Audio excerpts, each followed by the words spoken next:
Well, good afternoon.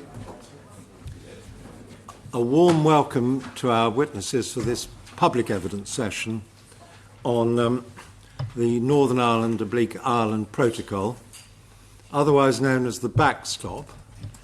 And I say that really in introduction because I think it's become so much a word of currency that it may be somewhat debased in the sense that those who use it do not always understand what it means. And this is an attempt to feel after the truth with people who are acknowledged experts in the field of social policy, politics, economics, and legal affairs to try and see a bit more. And I would also say that we are exploring clearly the relevance to the island of Ireland, in which this committee has historically taken a rather close interest and continues to do so, but also, of course, for the whole United Kingdom and the wider relationship and its implications for other matters which are of some concern, not least down the corridor as well as with ourselves at the moment. That's well understood. In a moment, I'll invite you just briefly to introduce yourselves formally for the record. I just remind my colleagues, when they make an initial line of questioning, if they have a specific interest in relation to these matters, they should declare it. We will put this on the record and we'll share any informal transcript with you for factual correction, of course, afterwards. And I think the only other points I'd like to make in advance, I think I can do that given the nature of the panel we've assembled. We are very grateful to you for sparing the time to do this for us and to give us your expertise. And we hope that the session will help to illuminate some of these things which have, as I said, have become current but are not always as well understood as they might be in terms of public policy. So if you like, just going from my left to right, and with no other significance, just to say who you are and any particular points you want to bring out, that would be helpful. And then we'll start on the questions. Thank you. My name is Marie Dimitriou. I'm a barrister, a QC, specialising in European law. I don't think there's anything I want to say by way of general comment, but I'm obviously happy to answer any questions that you may have. Thank you. My name's Katie Hayward. I'm a political sociologist at Queen's University, Belfast, and I've been researching the impact of the European Union on the Irish border and on the peace process for 20 years. And the committee has seen you before. They have indeed. I would just like to note that in 20 years of research on this topic, I do think we're at an extremely important critical juncture, and I think that critical juncture is in relation to politics and society and peace in Northern Ireland specifically, on the island of Ireland and across the UK. And I think the critical juncture as relating to the backstop is more profoundly in relation to the peace process than it is regarding the EU-UK future relationship. And I'm conscious of the enormous responsibility of parliamentarians here and of us as witnesses before you. There's the responsibility of Parliament at this critical juncture is made all the more apparent when you compare it to the comparative voicelessness and lack of representation from border communities who will be most affected by the decisions to be made in this Parliament in the coming weeks. David Hennig. I work with the trade policy think tank ESIPE, European Centre for International Political Economy, directing the UK Trade Policy Project.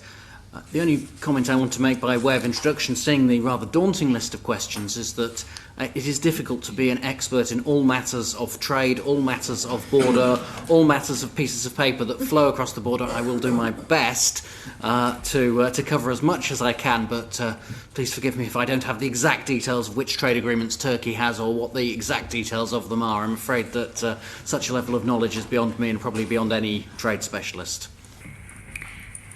Victoria Hewson. I'm a solicitor by profession and I currently work in the International Trade and Competition Unit at the Economic Affairs, a think tank in Westminster. I would echo David's sentiments on that point. I've been particularly engaged in my recent research on trade formalities and technicalities. My that's been my pleasure for the past sort of 2 years. So and I think that's one of the things where there is quite a lot of misunderstanding about how the backstop would work. So I'm looking forward to airing some of those issues. Well, thank you very much for those words of introduction. If I may pick up one particular theme, if it wasn't clear, I think it should be clear that certainly this committee is always very mindful of the impacts on individuals, and those of us with some experience of Northern Ireland and Irish affairs will be aware of the situation and the changes in the situation on the border, for example, and the developments over the last 20 years which have been positive. And I think we would share your anxiety that they should not go back. I'm not loading the questions when I say that. Perhaps I'll just say one simple thing as an example, because we all bring our experiences to these things. I live in the English Midlands. I live 300 metres from a county boundary. And every morning I wake up as a sort of mental exercise and say, instead of being Northamptonshire and Oxfordshire, this could be Armagh and Louth. And I think about that, not least because having represented one of those, I'm aware of even the ordinary administrative complications, quite apart from the other implications of an international frontier, in certain cases running through people's houses, and I think the committee is well aware of that. Well, we'll respect that, and please don't feel in any way that your expertise need get in the way if you want to offer a view on anything, but we'll sort of steer the questions.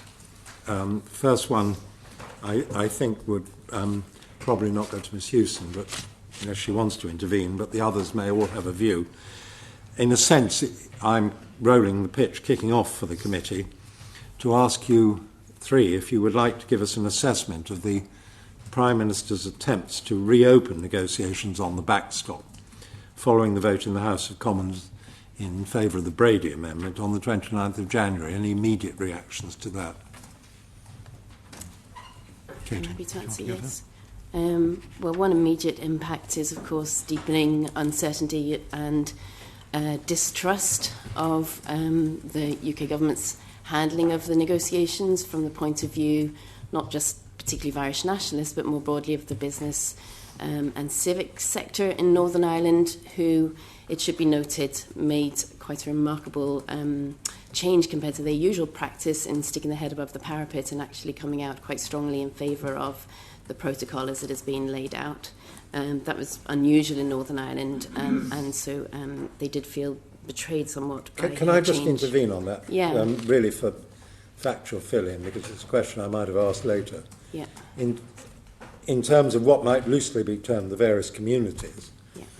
that reaction is not, as it were, specific to communities. There's a general feeling, or a fairly clearly expressed feeling, that this was a concern for people from different walks of life and different sectarian backgrounds. Yes, so clearly the DUP has been critical of the backstop, so has the UUP, and we'll talk about what the UK government has tried to do to reassure them. But unusually, groups that would traditionally be supportive of the DUP and unionist positions, for example, such as the Ulster Farmers Union, who didn't have a position on the referendum, came out saying that the backstop, or the protocol more broadly, was a good thing for Northern Ireland. And we've seen that across a spread of businesses and backgrounds. Plus, of course, the four so-called Remain parties also made statements in support of the protocol, including Sinn Féin.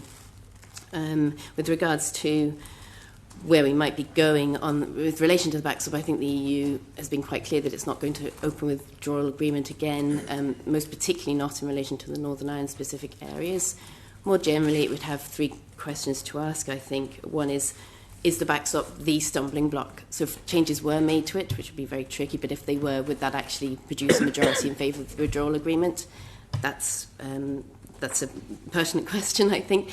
The second one would be, is the change really necessary? And I think a lot of the discussion about the backstop has been ignoring what's already in the protocol. For example, the UK's position in being able to unilaterally trigger the review process, for example, the fact that the protocol can be amended up to 4 years after the end of transition, that's in the withdrawal agreement. the fact that the UK and the EU would be already legally bound to find an alternative using their best endeavours, that's already in the withdrawal agreement. So I think there are many things that have been overlooked in all this discussion. And then the third question the EU would be asking you is what are the alternatives?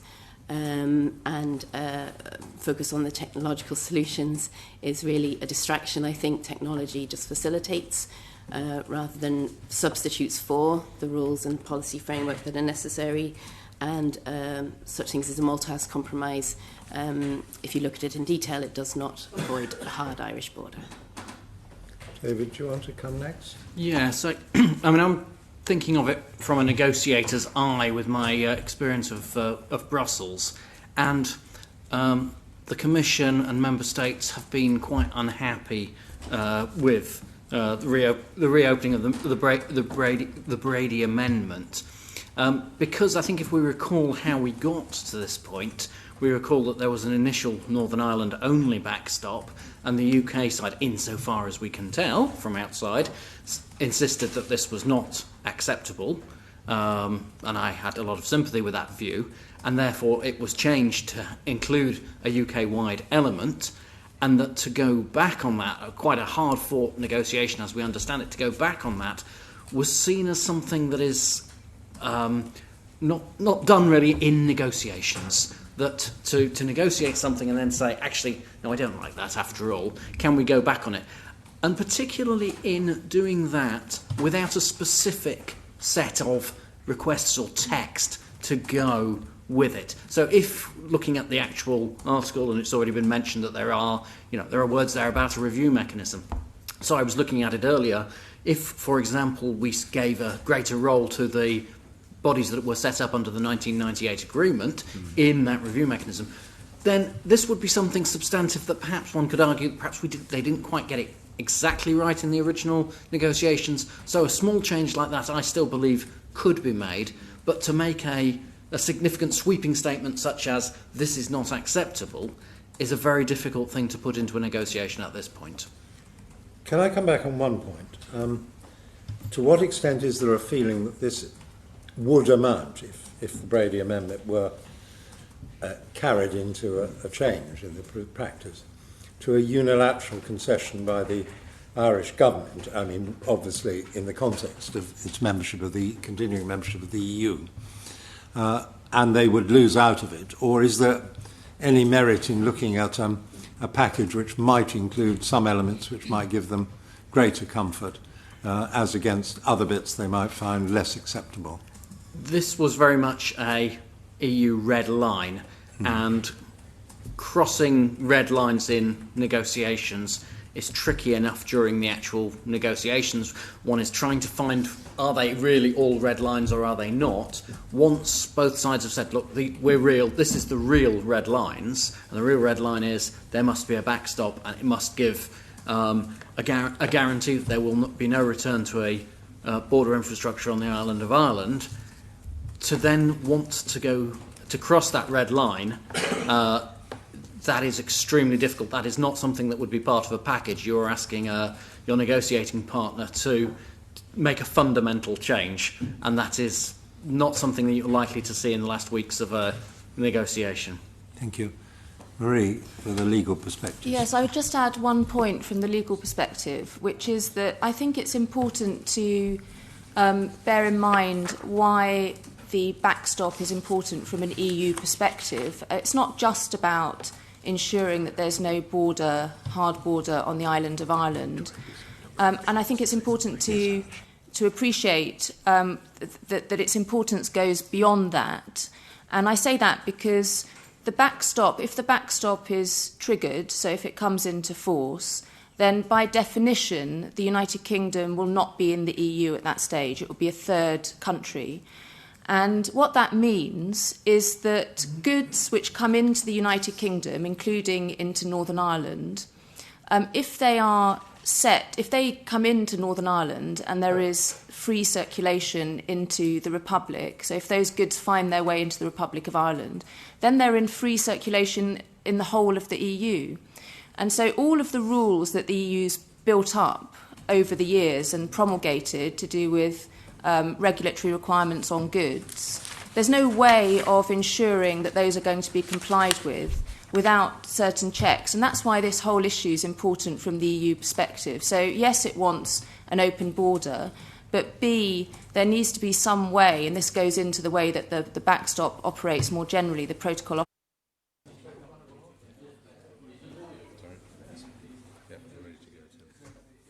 Well, good afternoon. A warm welcome to our witnesses for this public evidence session on the Northern Ireland/Ireland Protocol, otherwise known as the backstop. And I say that really in introduction because I think it's become so much a word of currency that it may be somewhat debased in the sense that those who use it do not always understand what it means. And this is an attempt to feel after the truth with people who are acknowledged experts in the field of social policy, politics, economics, and legal affairs to try and see a bit more. And I would also say that we are exploring clearly the relevance to the island of Ireland, in which this committee has historically taken a rather close interest and continues to do so, but also, of course, for the whole United Kingdom and the wider relationship and its implications for other matters which are of some concern, not least down the corridor as well as with ourselves at the moment. That's well understood. In a moment, I'll invite you just briefly to introduce yourselves formally for the record. I just remind my colleagues, when they make an initial line of questioning, if they have a specific interest in relation to these matters, they should declare it. We will put this on the record and we'll share any informal transcript with you for factual correction, of course, afterwards. And I think the only other points I'd like to make in advance, I think I can do that given the nature of the panel we've assembled.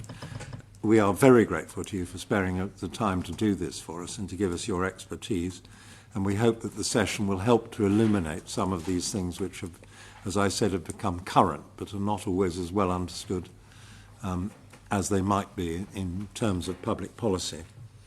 So if you like, just going from my left to right, with no other significance, just to say who you are and any particular points you want to bring out, that would be helpful. And then we'll start on the questions. Thank you. My name is Marie Demetriou. I'm a barrister, a QC, specialising in European law. I don't think there's anything I want to say by way of general comment, but I'm obviously happy to answer any questions that you may have. Thank you. My name's Katie Hayward. I'm a political sociologist at Queen's University, Belfast, and I've been researching the impact of the European Union on the Irish border and on the peace process for 20 years. And the committee has seen you before. They have indeed. I would just like to note that in 20 years of research on this topic, I do think we're at an extremely important critical juncture, and I think that critical juncture is in relation to politics and society and peace in Northern Ireland specifically, on the island of Ireland and across the UK. And I think the critical juncture as relating to the backstop is more profoundly in relation to the peace process than it is regarding the EU-UK future relationship. And I'm conscious of the enormous responsibility of parliamentarians here and of us as witnesses before you. There's the responsibility of Parliament at this critical juncture is made all the more apparent when you compare it to the comparative voicelessness and lack of representation from border communities who will be most affected by the decisions to be made in this Parliament in the coming weeks. David Hennig. I work with the trade policy think tank ESIPE, European Centre for International Political Economy, directing the UK trade policy project. The only comment I want to make by way of introduction, seeing the rather daunting list of questions, is that it is difficult to be an expert in all matters of trade, all matters of border, all matters of pieces of paper that flow across the border. I will do my best to cover as much as I can, but please forgive me if I don't have the exact details of which trade agreements Turkey has or what the exact details of them are. I'm afraid that such a level of knowledge is beyond me and probably beyond any trade specialist. Victoria Hewson. I'm a solicitor by profession, and I currently work in the International Trade and Competition Unit at the Institute of Economic Affairs, a think tank in Westminster. I would echo David's sentiments on that point. I've been particularly engaged in my recent research on trade formalities and technicalities. That's been my pleasure for the past sort of 2 years. So, and I think that's one of the things where there is quite a lot of misunderstanding about how the backstop would work. So I'm looking forward to airing some of those issues. Well, thank you very much for those words of introduction. If I may pick up one particular theme, if it wasn't clear, I think it should be clear that certainly this committee is always very mindful of the impacts on individuals, and those of us with some experience of Northern Ireland and Irish affairs will be aware of the situation and the changes in the situation on the border, for example, and the developments over the last 20 years which have been positive. And I think we would share your anxiety that they should not go back. I'm not loading the questions when I say that. Perhaps I'll just say one simple thing as an example, because we all bring our experiences to these things. I live in the English Midlands. I live 300 metres from a county boundary. And every morning I wake up as a sort of mental exercise and say, instead of being Northamptonshire and Oxfordshire, this could be Armagh and Louth. And I think about that, not least because having represented one of those, I'm aware of even the ordinary administrative complications, quite apart from the other implications of an international frontier, in certain cases running through people's houses, and I think the committee is well aware of that. Well, we'll respect that, and please don't feel in any way that your expertise need get in the way if you want to offer a view on anything, but we'll sort of steer the questions. First one, I think, would probably not go to Ms. Hewson, but unless she wants to intervene, but the others may all have a view. In a sense, I'm rolling the pitch, kicking off for the committee, to ask you three if you would like to give us an assessment of the Prime Minister's attempts to reopen negotiations on the backstop following the vote in the House of Commons in favour of the Brady Amendment on the 29th of January. Any immediate reactions to that? I'm happy to answer, yes. Well, one immediate impact is, of course, deepening uncertainty and distrust of the UK government's handling of the negotiations from the point of view not just particularly of Irish nationalists, but more broadly of the business and civic sector in Northern Ireland, who, it should be noted, made quite a remarkable change compared to their usual practice in sticking their head above the parapet and actually coming out quite strongly in favour of the protocol as it has been laid out. That was unusual in Northern Ireland, and so they did feel betrayed somewhat by Can I just change. intervene on that? Yeah. Really for factual fill-in, because it's a question I might have asked later. Yeah. In terms of what might loosely be termed the various communities, Yeah. that reaction is not, as it were, specific to communities. There's a general feeling, or a fairly clearly expressed feeling, that this was a concern for people from different walks of life and different sectarian backgrounds. Yes, so clearly the DUP has been critical of the backstop, so has the UUP, and we'll talk about what the UK government has tried to do to reassure them. But unusually, groups that would traditionally be supportive of the DUP and unionist positions, for example, such as the Ulster Farmers Union, who didn't have a position on the referendum, came out saying that the backstop, or the protocol more broadly, was a good thing for Northern Ireland. And we've seen that across a spread of businesses and backgrounds.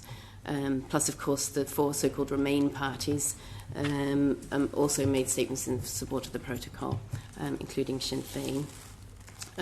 With regards to where we might be going on with relation to the backstop, I think the EU has been quite clear that it's not going to open withdrawal agreement again, most particularly not in relation to the Northern Ireland specific areas.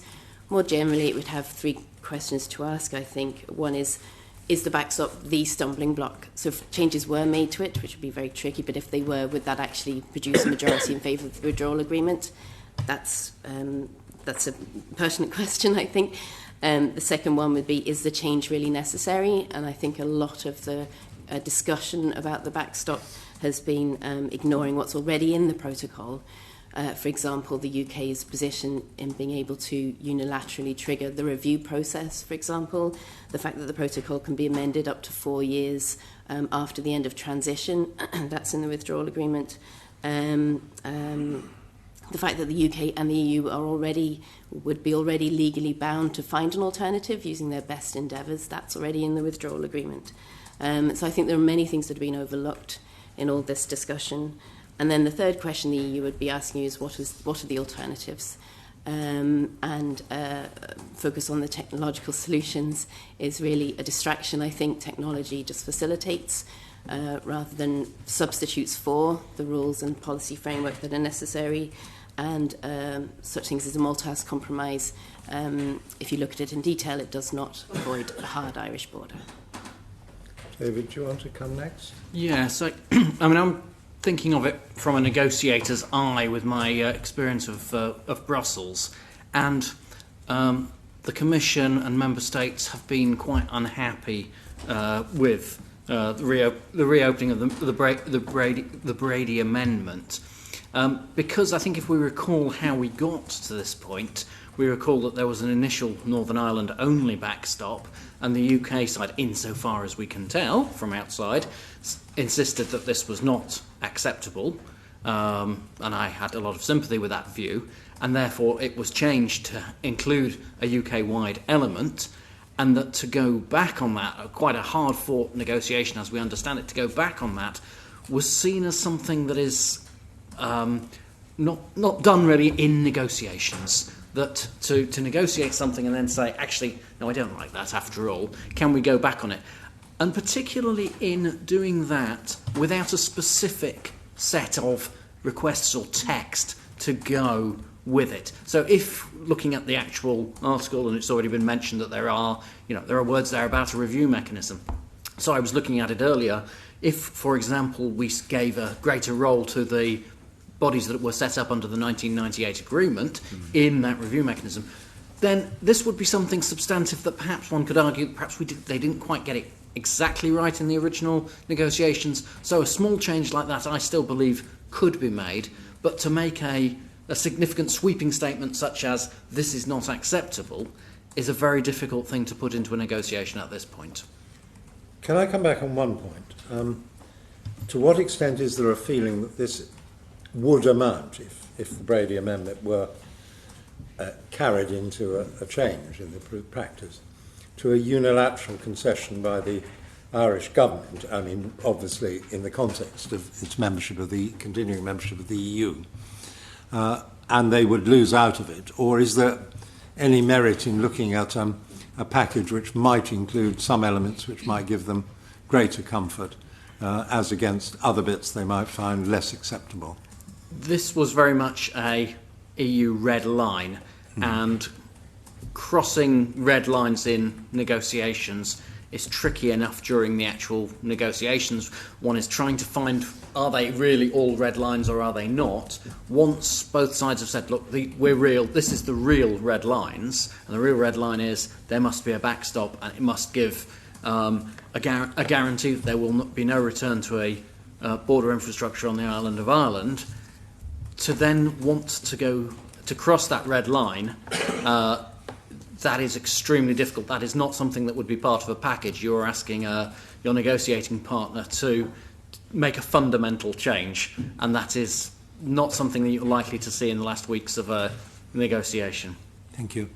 Marie, for the legal perspective. Yes, I would just add one point from the legal perspective, which is that I think it's important to bear in mind why the backstop is important from an EU perspective. It's not just about ensuring that there's no hard border on the island of Ireland. And I think it's important to appreciate that its importance goes beyond that. And I say that because if the backstop is triggered, so if it comes into force, then by definition, the United Kingdom will not be in the EU at that stage. It will be a third country. And what that means is that goods which come into the United Kingdom, including into Northern Ireland, if they are if they come into Northern Ireland and there is free circulation into the Republic, so if those goods find their way into the Republic of Ireland, then they're in free circulation in the whole of the EU.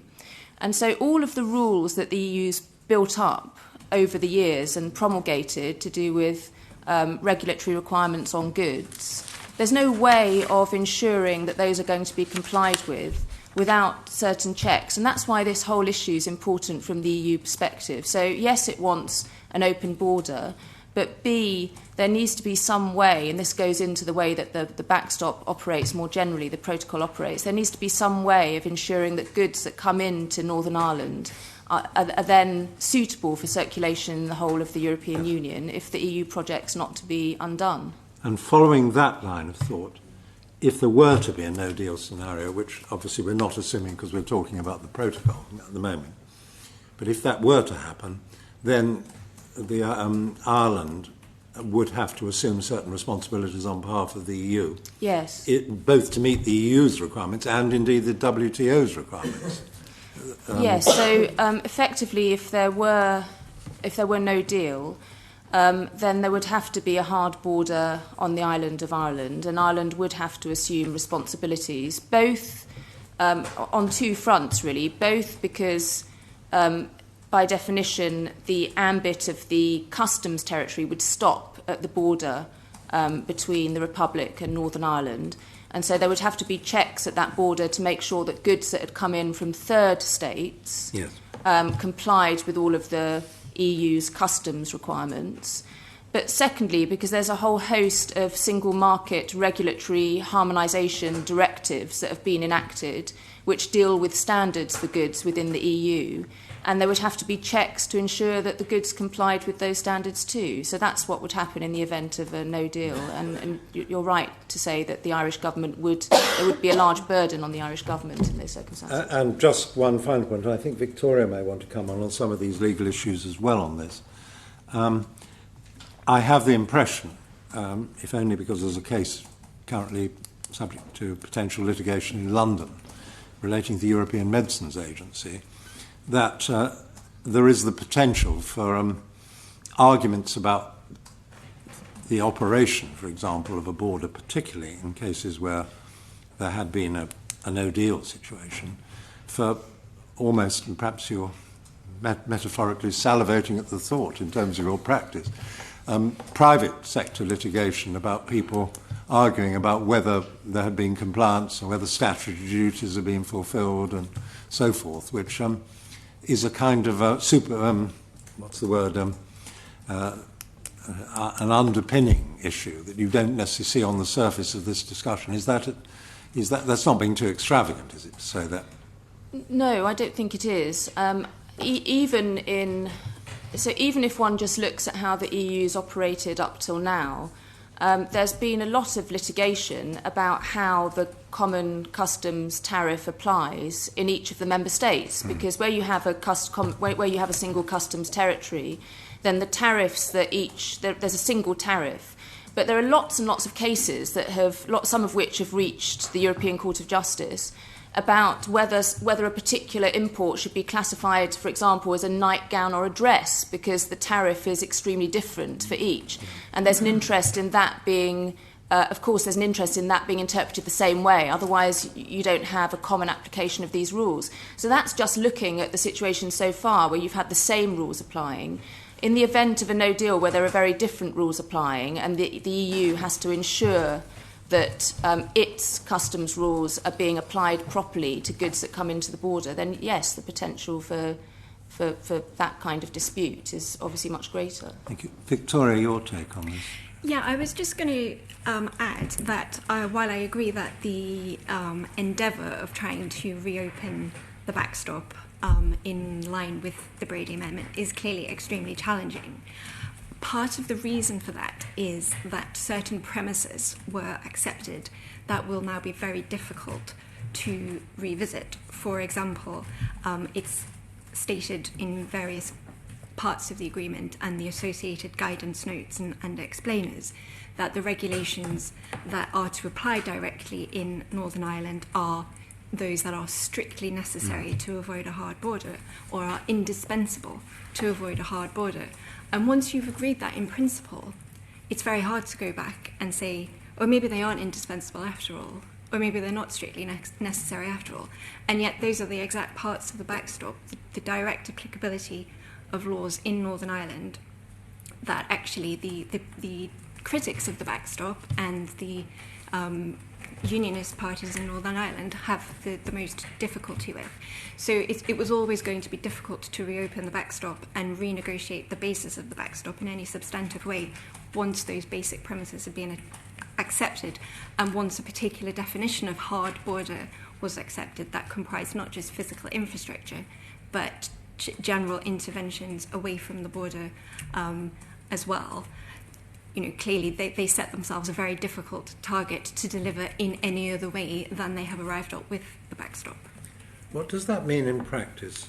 I mean, I'm not sure I would want to be able to give a list at the moment, but I mean, what's your sort of understanding of what might be a borderline case or not? I mean, if you're not able to offer that because you haven't experienced, we'll understand. But I'm just trying to get a flavour of the kind of vexatious or difficult issue that might arise, like the one that's already been mentioned in relation to definition of clothes, for example. So, for example, the regulatory checks on goods, putting aside the much more difficult area of sanitary and phytosanitary checks on food and live animals, which I'm sure we'll come to, the proposition that all of the regulatory alignment that's provided for in the backstop is strictly necessary and indispensable is somewhat called into question, I would say, by the fact that the measures that are proposed for trade between Great Britain to Northern Ireland say, oh, actually, those controls can all be done in the market. We don't need checks and controls at the ports and airports for those things. And yet that was never really accepted as being applicable on the land border. So these are the kinds of areas where perhaps more flexibility could have been shown in the negotiations. Thank you. That's a really helpful start. Unless anyone wants to comment further, I think we'll go... Just make a... Yes. Just one point for the record. You mentioned what the WTO requires. Actually, what the WTO requires is remarkably little from a border. It's only that you treat all trading partners the same. We are predominantly talking here about the EU's rules rather than WTO's rules. That's really helpful. Is that finished? In that case, we'll go on to the second question from Lord Jay. Well, thank you. I agree very much with what Katie Hayward said at the very beginning. Let me start by saying that. I wanted to ask a question which, in a sense, it follows on, really, from what you were all saying just now, and that's how you would respond to those who are concerned, and there clearly are concerns, that the UK could end up indefinitely, and I use the next word in inverted commas, trapped inside the backstop against its will. I mean, is that a genuine, justified fear? Who'd like to go? I'm happy to go first, but I'm not sure my view is in common currency. But I'll give it a go, because I think there are two very important things, and one follows on from what Victoria just said, which is that I do actually have some serious doubts whether the backstop will ever be capable of being implemented, because, in fact, what the backstop is a few pages of legal text, and I've counted them this morning, 68 pages listing a bunch of regulations that will need to be put into operationalised in 47 separate categories of product. And the idea that we're somehow going to turn a few pages of legal text saying Northern Ireland does one thing, Great Britain does another, into a sort of operating manual for all this within a year, I have some severe doubts about this. And so if it can't be, what happens then? Well, then I think if we haven't sorted out what we need to sort out. I think that is where, for a start, we have the extension of the transition period potentially, and then I think this is just my thinking is that actually we are going to be needing to look at alternative arrangements anyway, whether that's UK-wide, whether that's a more detailed customs unit. I think we're going to be going through the same arguments we're having now about what to do next, and I think that's the weakness of the system that has been set up. And I said that is not in common currency, but my concern is that very few people have studied the withdrawal agreement, the Ireland Protocol, in any great detail. And I think there's potentially, if you go through all of those pages of regulations, there are probably some nasties within them. I think that in general, the general part of the question, would we be trapped against our will? I do think it's potentially indefinite. But I also think that, frankly, I'm sure the UK can find some areas of leverage if we wish to have a sensible negotiation. I don't like the language trapped that. When you're in international negotiations, I'm sure we have some things that we can offer or not play nice with or whatever. That means you can have a serious discussion. So I think the idea that we have nothing to offer, we'll be trapped against our will, is I just find that very sort of negative and defensive language. So when you say we'd have something to offer in some sort of negotiation, do you mean the negotiations which are going on now on how the backstop might be interpreted? I'm thinking of in the future to prevent ourselves being trapped. I don't regard this as a trap. I regard this as an ongoing negotiation. Others? Yes. It's worth differentiating the various elements of the protocol. So there's parts that will come into play if it's all approved, regardless. And those, bearing in mind, we need to maintain North-South cooperation, protect the Good Friday Agreement as well. And that's core, we mustn't forget that. Then there are and there's basically two backstops. So there's the all-UK being in a customs territory with the EU, and then, of course, there's Northern Ireland being effectively part of the single market for certain areas. So when the language is used about the UK being trapped indefinitely, that's specifically in relation to the customs union, which David has already noted was the UK's request, and that came particularly as a result of concerns expressed from Northern Ireland, including from the DUP, that customs checks would have to take place between Northern Ireland and GB.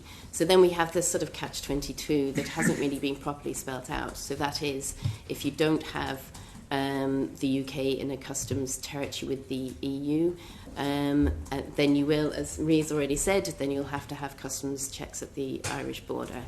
So then this is why the All UK Customs Union came to the fore. The EU is least happy with that aspect of the backstop. It gives the UK tariff-free, quota-free access to the EU, something that some could be seen to be a remarkable achievement and offer, indefinitely so. If the UK was to no longer wish that to be the case, it's an unusual position, then there's no reason to think that the EU wouldn't be willing to look at that again. And as I've already mentioned, it's there in the withdrawal agreement and the protocol that the UK itself could trigger a review process to step down, not necessarily all of the protocol, but parts of the protocol, to say they should disapply. So that is there in the withdrawal agreement itself. Either party may do so, I think. Either party may do, either the EU or the UK. Absolutely. So yes, absolutely, that's up to them to do so, and then it goes to the joint committee. Yeah. I think that there's it's interesting because the preamble and to the protocol and Article 1.4 say, well, it's not intended to be a permanent arrangement. But when you look at the actual provisions, it's plainly not framed as a temporary arrangement in the sense that it's stated that it applies if there's no agreement reached to supersede it. And so what you take from that is that if no agreement is reached to supersede it, then it simply remains in place.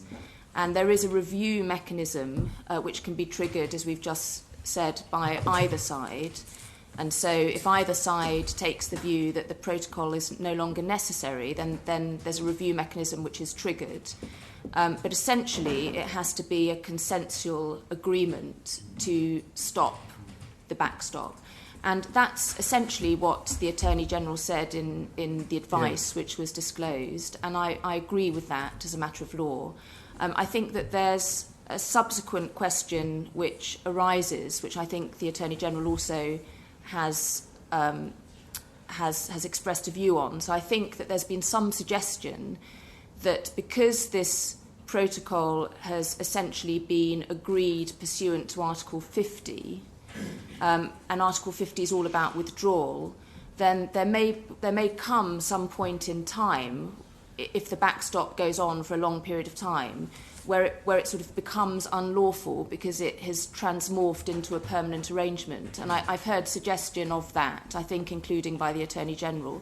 I don't share that view, because I think either that the protocol is lawful now under Article 50, and there is a mechanism for this to be reviewed by the Court of Justice, and there have been other international agreements which have been reviewed by the Court of Justice before they come into force. There's a mechanism for that to happen. It hasn't happened here. But either it's lawful now, and assuming it is, then I don't think there's any way in which it can, at some vague point in the future, suddenly become unlawful. So I think either it's lawful or it isn't. So I just thought I'd add that point, because I've heard reference to it being made. Victoria. I would add, actually, I agree with David. I think the protocol, the backstop, is not ready to go, and it acknowledges that in the text it's envisaged that the Joint Committee will make further decisions to operationalise the rules for trade, which will be a challenging and complex task. My worry on that is twofold. Firstly, is that if they were to manage to get it up and running and operationalised, it will have been such a complex and disruptive task. The appetite to get out of it again, after having gone through all of that, would be, I imagine, from affected businesses, would be quite low. Whether that constitutes being trapped, I probably wouldn't use that word, but it would become... I use it in inverted commas. It would become the new status quo. It would become the new status quo, and forces do tend to solidify around that. And the other aspect of that is that, in a sense, because it would be so disruptive and quite destabilising, the effort to avoid triggering the backstop at all could actually turn out to be essentially taking the terms of the backstop and agreeing that as the future relationship. And in fact, what's in the political declaration isn't too far away from that. There's the paragraph 23, which I think was one of the reasons why Dominic Raab resigned as Secretary of State, envisages customs arrangements that build on the single customs territory. And the regulatory side says that the UK will consider aligning to EU regulations. So actually, the future relationship track isn't that far away from the track that the backstop's on anyway. So in an effort to avoid triggering the backstop, as someone who supports leaving the customs union and embarking on an independent trade policy, I would be very worried that to avert the backstop, we essentially formalise the backstop as the permanent future relationship. Can I thank you for that? Can I just ask one? Some people talk about the backstop as permanent, and some people talk about it as indeterminate. Is there any difference between these two? Well, I think permanent means that it's a permanent. You can foresee now that it's a permanent arrangement, unless there's some termination provision that's triggered. And I don't think it's permanent in that sense, because it's not I mean, there are international agreements which are intended to be permanent unless, for example, the EU arrangement is permanent unless an exodus is triggered under Article 50. And so it's not, but this does provide for a means of it being terminated, and that is if a future agreement which supersedes it is agreed. And so I think it's of indefinite arrangement. It's not intended to be permanent, but the difficulty is that there's no hard-edged way of terminating it short of reaching another agreement, and that depends on both sides agreeing. Thank you. Any other comments? If not, I think we can move on to the generic area of implications for Northern Ireland specifically. Yes, I'm sorry. Did you want to come? I want to just, I think, probe a little bit further on what you've been saying.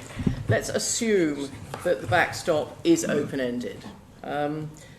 Does that affect our leverage overall in negotiations over the future trade agreement between the UK and the EU 27, because once we've implemented the withdrawal agreement, we will be committed to 39 billion. Various freedoms have been given to EU citizens, and I think Mr. Macron suggested that the backstop would give him leverage. Now, somebody suggested that we would have other ongoing levers in the future negotiations, and obviously I'd be interested to know what they were. Were they money or fish or trade agreements or whatever?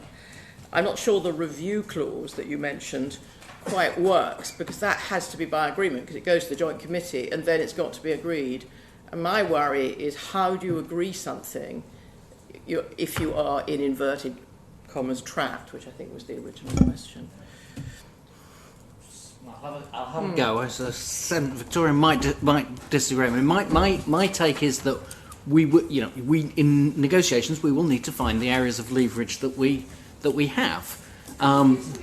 So, I mean, fish was already mentioned. I'm going to mention financial services because the city sitting just outside the EU, as it will be, as an enormous, frankly, offshore financial centre, as a potentially systemic risk to the EU.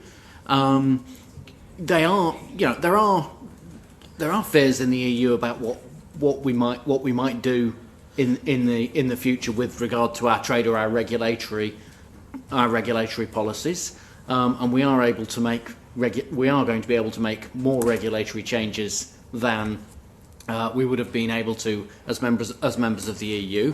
And that whatever we decide to do with services, I'm not exactly sure. I haven't thought through all the areas of leverage. I'm saying, and I hope the government has thought through many of the more of the areas of leverage that we will have, because I find it difficult to see this as a sort of a negotiation where we threaten the EU is not a negotiation I think we're likely to win, whereas a negotiation where we actually find here are some things that we think you're going to be concerned about, you're going to need from us, security gets mentioned sometimes in this context as well, is one where we're more likely to find a mutual benefit, and that is normally in trade talks what you're trying to do is find a mutual benefit, not to threaten each other, and then the biggest party wins.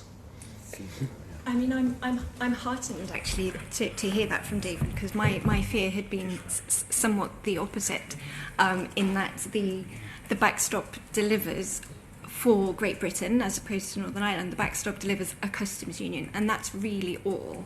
For regulatory recognition, there's nothing. And my fear is that going into the future relationship negotiations, and also for services, there's nothing, nor is there for Northern Ireland. So going into the future relationship, we frankly are going to be pretty desperate for some regulatory recognition and some services access and regulatory recognition. And I fear that having us in a customs union, safely tucked away, not able to liberalise with the rest of the world, whilst also having to come pleading for mutual recognition on regulations and services access and data adequacy and all the rest, I fear doesn't put us in a very strong position. However, I'm pleased to hear that David thinks there are some things that we can. I want to be plain about that. I have never thought that the withdrawal agreement and the political declaration were taken together a particularly good deal. They may be better than no deal. I think that they are, but I think that there has been far too little scrutiny of the actual content of the withdrawal agreement and where it is going to leave us, and I think we're being scrutinised now, so thank you. Thank you. Any other comments from the panel? Oh, so I'm so sorry. I was just going to add one short point, which is that the political declaration leaves things very open in terms of the future relationship. And so there's a wide spectrum of possibilities that could be agreed that would be consistent with the political declaration. And just the one point to note really in terms of negotiating position, which is more of a legal question, more of a political question than a legal question, but it seems to me that the EU would in principle be happier than the UK would be to let the backstop arrangement trundle along, because it doesn't really have very much to lose, but there will be an impetus, one would imagine a political impetus in the UK to try and stop a position where Northern Ireland is being treated differently to the rest of the United Kingdom. And that would seem to me to be an obvious skew to the respective negotiating positions. It is worth noting there is a risk here for the EU having Northern Ireland in a very distinct position, allowing it effectively part of the single market as a non-member state. So we should acknowledge that there's a risk that is being swallowed by the rest of the EU in this very unusual arrangement that's proposed. Thank you. Baroness Faulkner, I think you had a point. Mr. Hay, do you believe, this not the time and place, but I'm very happy to have another discussion with you about whether, to what extent the level playing field provisions in the withdrawal agreement circumscribe the ability to do anything with financial services. But my question to you, really, for here and now, is do you believe, therefore, that given the leverage is very ephemeral, do you believe that perhaps we should have not sequenced the exit settlement the way that we did and left more of that into the future agreement, or set it out in tranches, or done a different level of payment with review clauses in the middle and things like that? Would that have been a better negotiation as a negotiator? I think I'm not sure it's the sequencing. I have a feeling that what we've done is, in a negotiation, you sort of see where the red lines are, and you end up with a position. And I think what and any negotiator almost will do that, but where the skill comes in is finding what I would call a comfortable landing zone, making that comfortable, making sure that that contains many of the things that you would want to see. And my concern is that we don't appear to have that. We don't appear to have done that, for example, in the area of services. It feels like an uncomfortable landing zone for the UK. We can kind of live with it, but really it should have been better, is the way I feel about it. Was that sequencing? I'm not sure how we got to it. But any other comments on that? If not, I think we'll turn the committee's attention to the implications for Northern Ireland. There's a series of lines of questioning on this. I'm going to ask Lord Cromwell to lead. I need to tell you that he has indicated to me that he needs to leave in due course, so anything you say shouldn't be taken as his disappearance is not derogatory, but I think he should have first go at this, and I'll follow up on any points. Please don't be offended if I run away. I have a train to catch, but I will award points for brevity as well. Yes, we've got plenty to do. So on any matter of Ireland, I always start by saying my name is Cromwell, but not that one. Just to put the record straight there, no relation at all. So let's have a look at some of what this means in practice for the movement of people, goods, services across the borders. Northern Ireland to Great Britain, Northern Ireland to Ireland, and Northern Ireland indeed to the other 26 states. What practical differences are people near the land border, or indeed across the Irish Sea, really going to notice as a result of this? Who's going to go first? Shall I start? Yes. In the interest of brevity, I'll say on people, little or no change is intended. The common travel area will continue. The only difference will be that European EEA citizens who travel to Ireland and then travel onward to Northern Ireland won't be allowed to work anymore as of right, and will need to go through whatever our new immigration and work permits system will be. In relation to services, Northern Ireland will be a third country to the Republic, even in the backstop. So services will need some attention, even in the backstop. That wasn't thought to impact the hard border as such.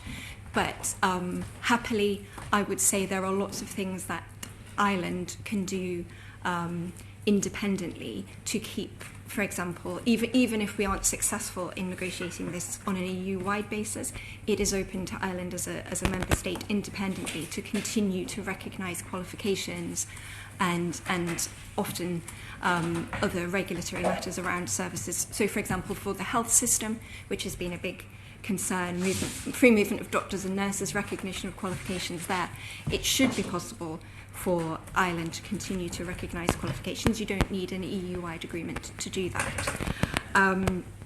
Similarly with haulage, again, Northern Ireland will be a third country, so Northern Irish haulage operators would no longer, as a matter of right, be entitled to operate cross-border. Again, as I understand it, it is possible for member states to agree their own bilateral arrangements for point-to-point haulage.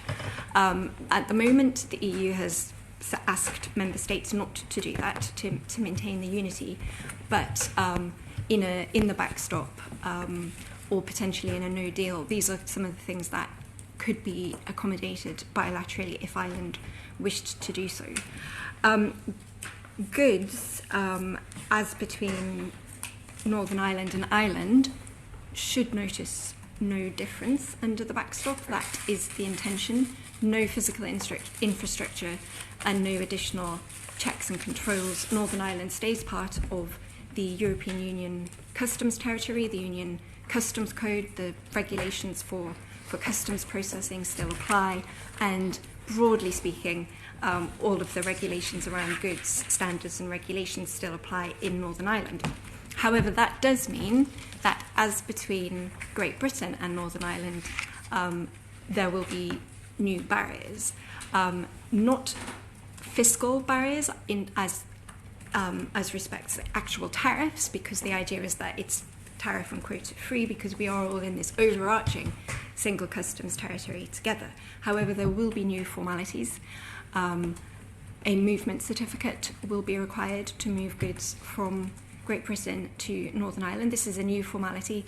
It's intended that it will be worked out in the course of the transition period as to how this will work, but as it stands at present, that will be a piece of paper with a physical stamp from the customs authority. So that's going to be quite burdensome for goods travelling between Great Britain and Northern Ireland. And I suspect, it's not entirely clear to me on the face of the text, but I suspect also goods from Northern Ireland to Great Britain will also need to be accompanied by the movement certificate.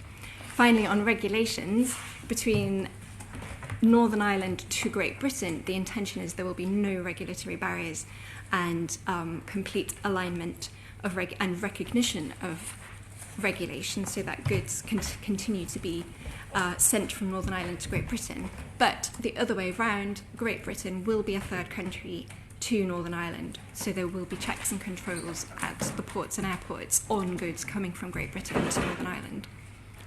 I hope that wasn't too a micro too point quick. on this, and then we'll let Lord Cromwell come back. Are there issues about rules of origin on this as well?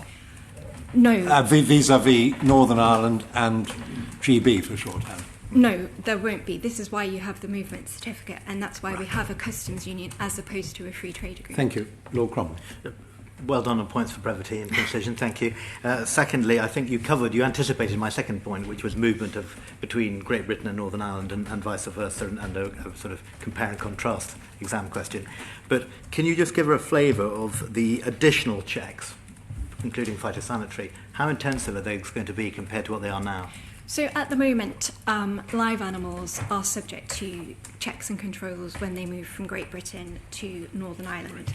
And that's actually a reasonably comprehensive check. They check 100% of documentation and then a more risk-based physical examination of the live animals.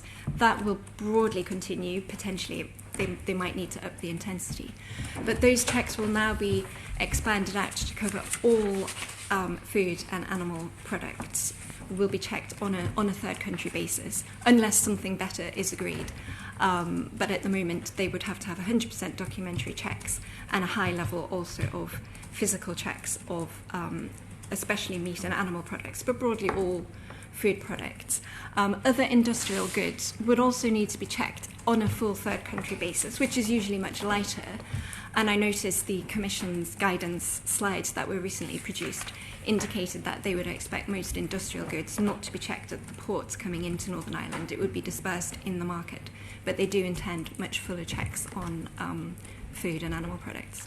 Thank you very much. Does anybody want to contradict or add? If I could add a couple of points. I was just going to add, actually, with the point you just made, the Commission's guidance that was published, I think, yesterday includes a slide on this, which I would commend to you, which actually says what checks are done at the border, financial controls, and then market surveillance. So that's very clearly laid out, and Victoria's covered most of it.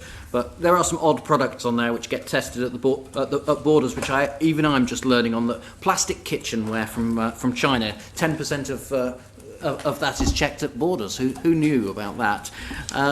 But also, I wanted to add one point on services, which is more significant, which is that there's a bit of ambiguity, as far as I read it, in whether there should be an all-Ireland market in services. So at the moment, a service provider from Northern Ireland could set up in the Republic of Ireland.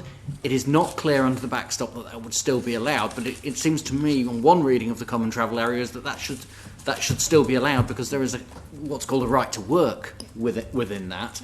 And if that's not allowed, then I think you have quite an impact on all Ireland trade. If a company from the north can't set up or can't provide services in the Republic, so I think that's probably an area that will need to be addressed. Thank you. Katie? Yes, a couple of points on the movement of goods from GB into Northern Ireland. So the unilateral commitments paper published by the government on the 9th of January had a note in there where it said that the government would commit to not diverging on rules that are covered by the protocol for avoiding a hard Irish border, which is potentially huge, in that it's there to avoid the need for those regulatory checks between GB and Northern Ireland. There are implications for wider UK on that. I haven't had much discussion on that elsewhere. And then also on the question of goods moving from GB into Northern Ireland, there's a report in The Guardian this morning based on statistics that have been available for some time in the Northern Ireland Statistical Research Agency. Looking in detail, it's been difficult to get this data actually because they haven't had to quantify it in the past. But they look at the number of goods vehicles that cross from GB into Northern Ireland. There are 22 sailings a day, and then looking at 70% of those contain food products, so in theory would be likely to be subject to checks, and whittling down, going on the basis of if you had the same criteria applying as currently happens for checks on goods coming from New Zealand, for example, which intends to be aligned to EU rules. That's like a 1% amount of risk, which means 9 lorries a day being checked. All documentation. But they have documentation anyway, given that they're crossing on the ferries. And bearing in mind so there are 5 times more crossings of goods vehicles across the Irish land border than there are across the Irish sea border, and 60% of those are crossing of the Irish Sea are shunted on and off by tugs. They're not accompanied by drivers.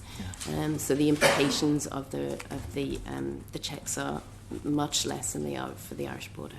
And just for the record, a lot of the crossings on the Irish land border will be agricultural goods passing. I mean, we've taken evidence, as you know, on earlier occasions about the integration of agricultural and agri-food businesses across the border, and that's a significant proportion of those. Absolutely. And it won't make much difference to them, or it need not.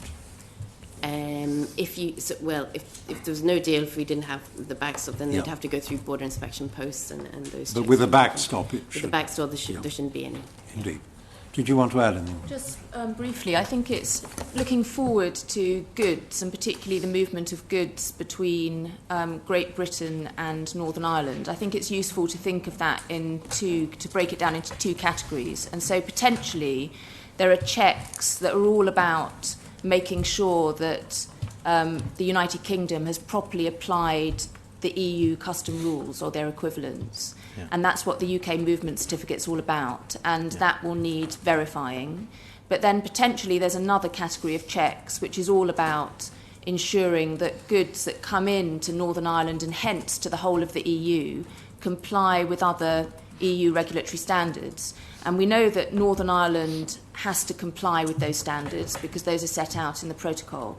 But the protocol doesn't require the rest of the United Kingdom to comply with those standards, although they have committed or they've said that they will do so as to avoid this disparity. But if they choose to diverge, then there are potentially a whole bunch of other checks that could be carried out. So if the United Kingdom decides that it wants to diverge from these single market rules, and, for example, allow, I don't know, produce which is not permissible in the EU, chlorinated chickens or whatever, to circulate, then the EU would want to take steps to prevent those products coming in, and that would necessitate additional checks in the ports, the Northern Irish ports.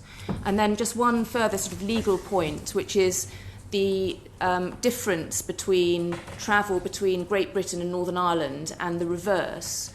You see that in the protocol at Article 7.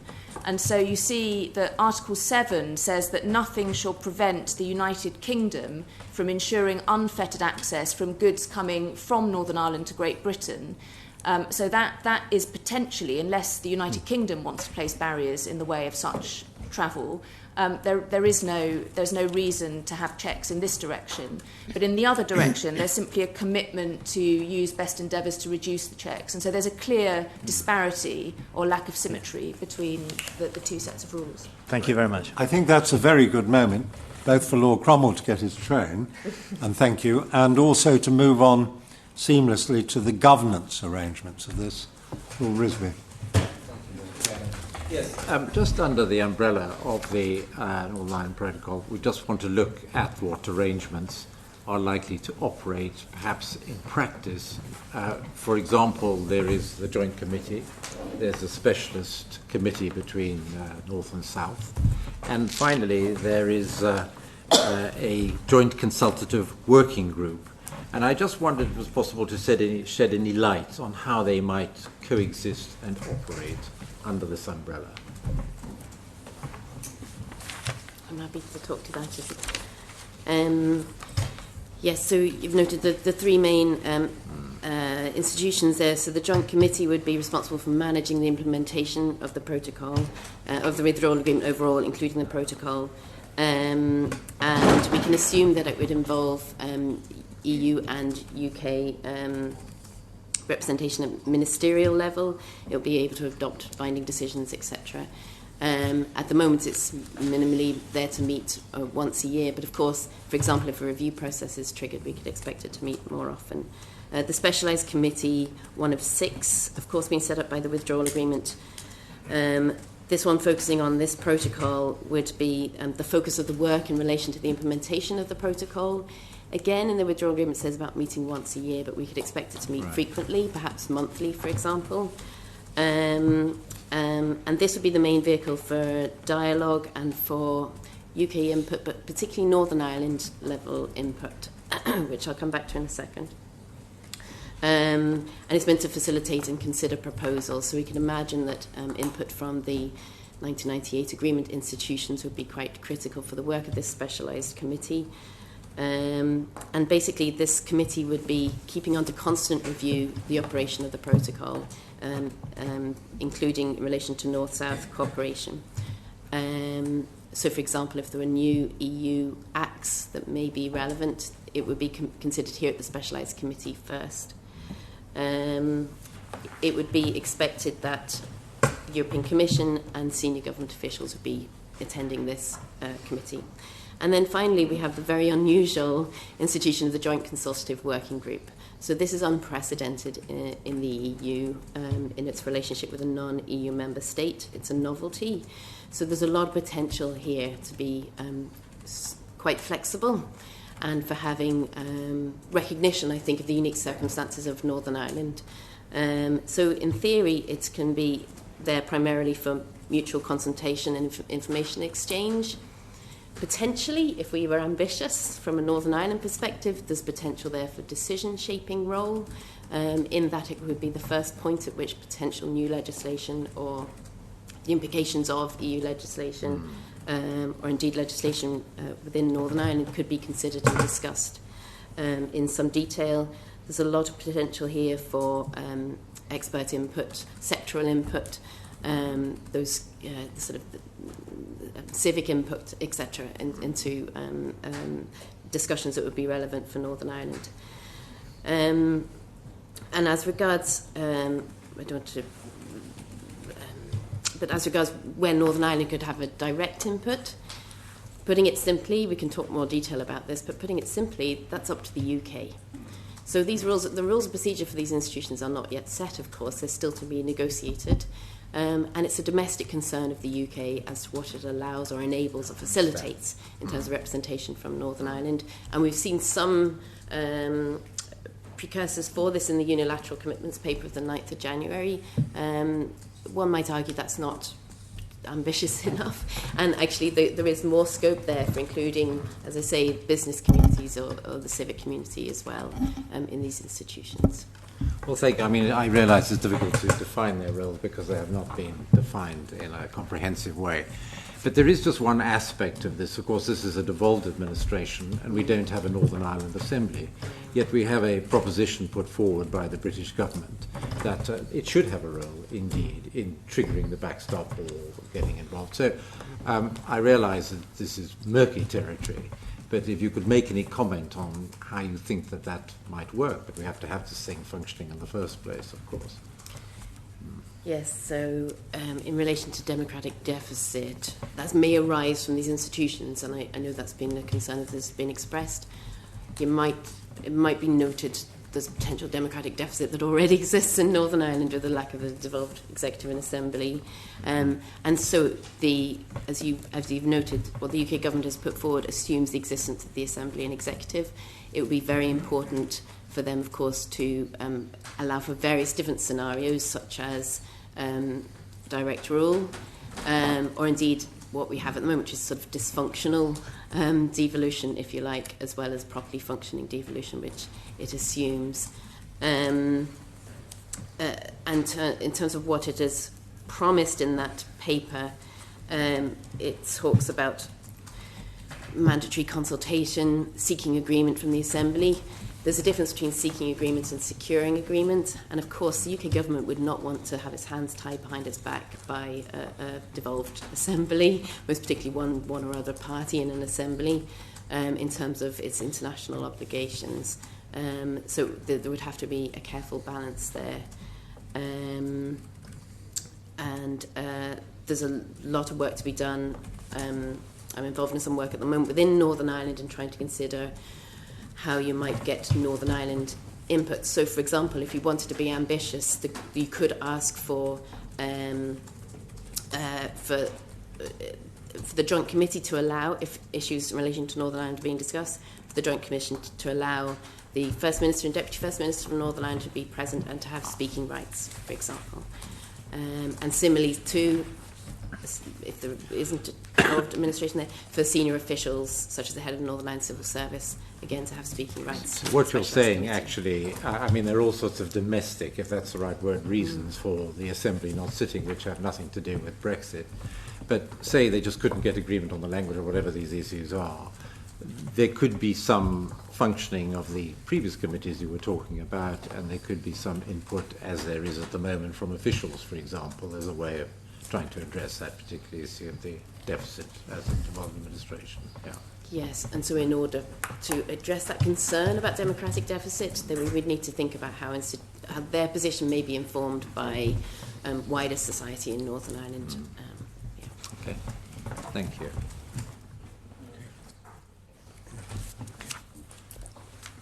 I'm just wondering, is there any formal input on the EU side from these committee meetings? I mean, presumably there would be. That they would be reported back and taken into account by EU 27.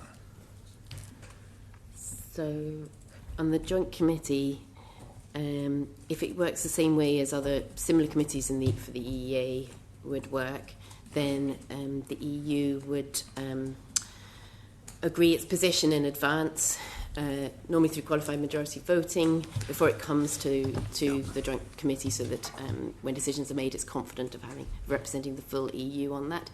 Worth noting that they are unlikely to take any position in this that contravenes the wishes of the Irish government, of the Irish. So that will continue to be a consideration for them all the way through in the operation of the protocol, that Ireland would need to be, that the that the wishes of Ireland are represented and taken into consideration. Formally represented, Yes, of course, please, Lord on these committees. Would the Republic be there?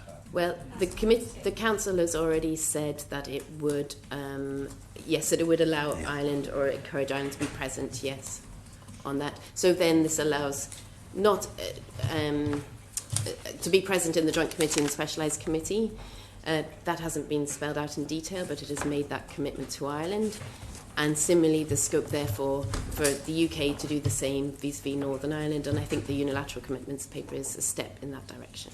Thank you. I'm just trying to summarise what I'm hearing about this, but as I read it, the Joint Committee and the other specialist committee structures could consider issues on a quite wide spectrum of matters. Yes. And absent the functioning of the Northern Ireland Assembly, there would be ways in which both Northern Ireland opinion and representative opinion in Ireland would also be represented. So, I mean, I'm not trying to read into anything prescriptive at this stage, but solutions could be found to those, but it's early days yet. Is that a reasonable summary of where we are on this? Yes, area? and I think I think I would express slight concern that given the lack of a sitting executive and assembly at the moment, setting aside the political disagreements about Brexit, yes, of course. I think I'm slightly concerned that Northern Ireland, that an opportunity might be missed for Northern Ireland in this in terms of proper representation. So as I say, I use the word ambitious advisedly. The EU is recognising the unique circumstances of the island of Ireland here and of Northern Ireland in particular, and these institutions are unusual, particularly the Joint Consultative Working Group, and the question is who's putting this forward from Northern Ireland and be able to say we should have a seat at this table and we should have direct input. I think Lord Risby has to leave in a minute, but again, it's no reflection on the quality of the answers. Anyone want to add on that? Can I just add one point? Yes, please do, Victor. This is a more general point, not Northern Ireland specific, although it will certainly have influence on the Northern Ireland issues. The Joint Committee has quite significant powers, certainly in the early stages, including to rewrite parts of the agreement. It meets in private and its documentation is confidential. Now, given the conduct of the negotiations so far, especially particularly on the United Kingdom side, hasn't exactly been a shining example of transparency. I think that's something that we need to be taking particular care of. Should this all come into effect? I think we've touched on that a little bit in our report, and indeed it's a matter of more general concern to the committee in relation to the operation of joint committees under the withdrawal agreement, for example, but I think it's right to put it on. If we may then go on to a question from Lord Soley at this point. And I have an apology too. I have a meeting with the House of Commons, which, believe it or not, does do other things besides Brexit at the moment.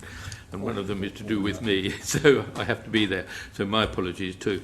But this very much follows on from what has just been discussed, and it is, what is your assessment of the compatibility of the backstop agreement with the Good Friday Agreement? And again, it touches on what you were saying earlier about the democratic deficit and how that would be addressed. So can you tell us about that in relation to the Good Friday Agreement? And I'm sure I don't need to tell you that there is in the background a possible legal action which is built on other examples, the Gibraltar one, but I think Earl Canor might want to follow that up, I don't know, but if you just could answer that question about the compatibility with the Good Friday Agreement. Yes, I'll try and be as succinct as possible. So the withdrawal agreement states that it respects the state functions and territorial integrity of the United Kingdom, which is an interesting phrase that it repeats, so that's obviously come from the UK government. And it says this is without prejudice to the provisions of the 98 agreement, particularly in relation to the constitutional status of Northern Ireland. The Attorney General's advice on the 3rd of December also noted that the protocol doesn't affect any provision of the Good Friday Agreement or the constitutional status of Northern Ireland. Particular concerns that have been raised on the matter, does the backstop, does the protocol contravene the 98 agreement? arise in relation to the principle of consent. And there are two aspects to this. So the primary interpretation of the principle of consent in the Good Friday Belfast Agreement is that Northern Ireland's constitutional status will not change unless the majority of people in Northern Ireland wish it to be so, and that expression is made through a referendum as called by the Secretary of State for Northern Ireland. We know from the McCord case that went to this, ultimately was decided on by the Supreme Court, that Brexit doesn't change the constitutional status of Northern Ireland, and it doesn't breach the principle of consent in those terms. So I think that's relevant to some of this discussion now in relation to the protocol. Other concerns that arise in relation to the backstop relate to North-South cooperation. So there's some concern that it may expand without proper scrutiny or against the wishes of certain communities in Northern Ireland. It's clear that the purpose of the backstop is intended to maintain North-South cooperation, not to expand it. And if there was, and the protocol, there is no intention to expand the scope of the protocol. If that was to take place, it would have to go before the Joint Committee. And the UK government has been very clear, relating to something we mentioned before, that it would be consulting with the Northern Ireland Assembly and Executive on that, and the 98 Agreement institutions. And then another interpretation in relation to consent is that of parallel consent.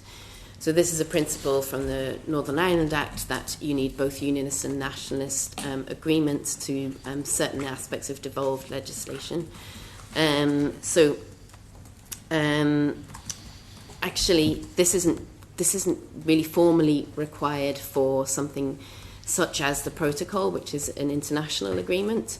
But the UK government in the 9th of January paper does actually say it would be looking for cross-community consent if there was to be any expansion of aspects covered by the protocol.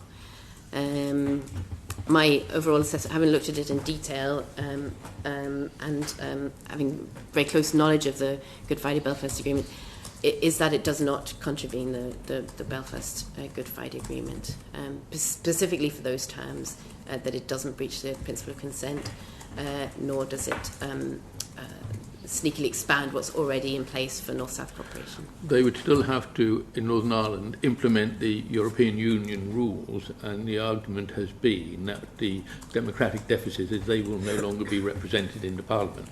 And that was the Gibraltar issue, wasn't it? This has been something that has primarily been raised by Sinn Féin and nationalist communities, so making the point that, not least because there will continue to be EU citizens in Northern Ireland, a growing number, yes. that there should be representation in the European Parliament. This is really a decision for the Irish government to make, and at the moment they haven't done that. And instead, this comes back to the question of what use could be made of those institutions, a specialised committee in particular, vis-a-vis Northern Ireland. And more to the point, it should focus us the question of what happens within the UK when it comes to representation in the UK's future relationship with the EU for the various devolved administrations. They got round it with Gibraltar by making Gibraltar part of southwest England as a constituency, which is an interesting. Is there any lessons from that, or rather worrying ones? I would have thought actually, but that's the way they dealt with it.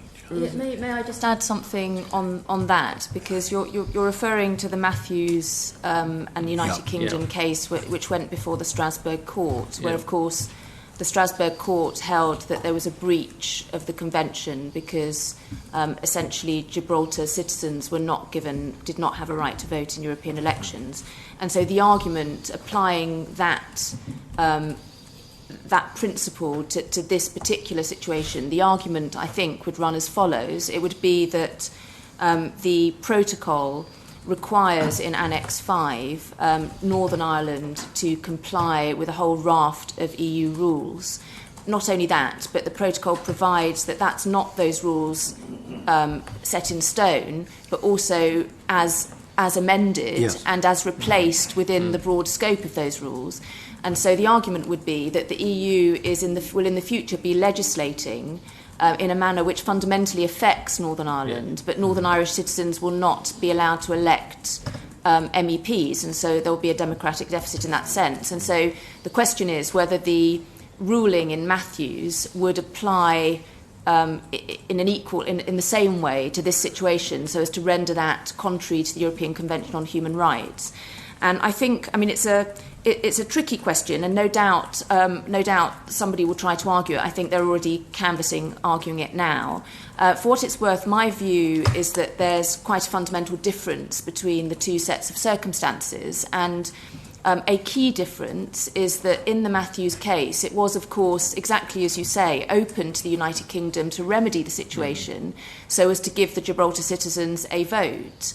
And that was within the power of the United Kingdom government.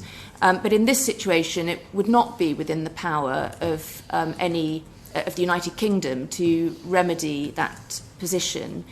Because it would be required by the protocol, by the agreement it signed. And I think there's also another distinction, which is that the government which represents the people of Northern Ireland, so the United Kingdom government, will, by definition, have entered into this agreement.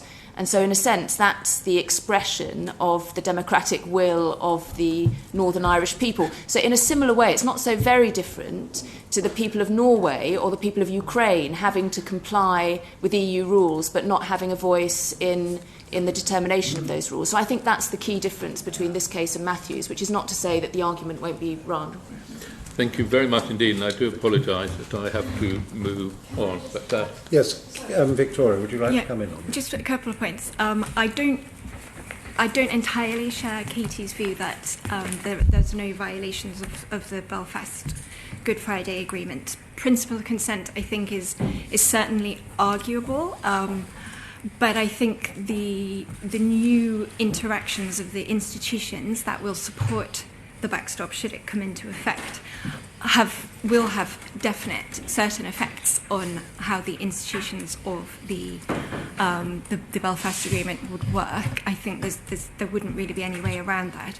And as regards the democratic aspect and the principle of consent, I think it's as much the fact that actually the government of Ireland and the Irish voters south of the border will have more say on those particular rules and regulations than the people in Northern Ireland will have themselves, which is a particularly sensitive subject for at least half of the community.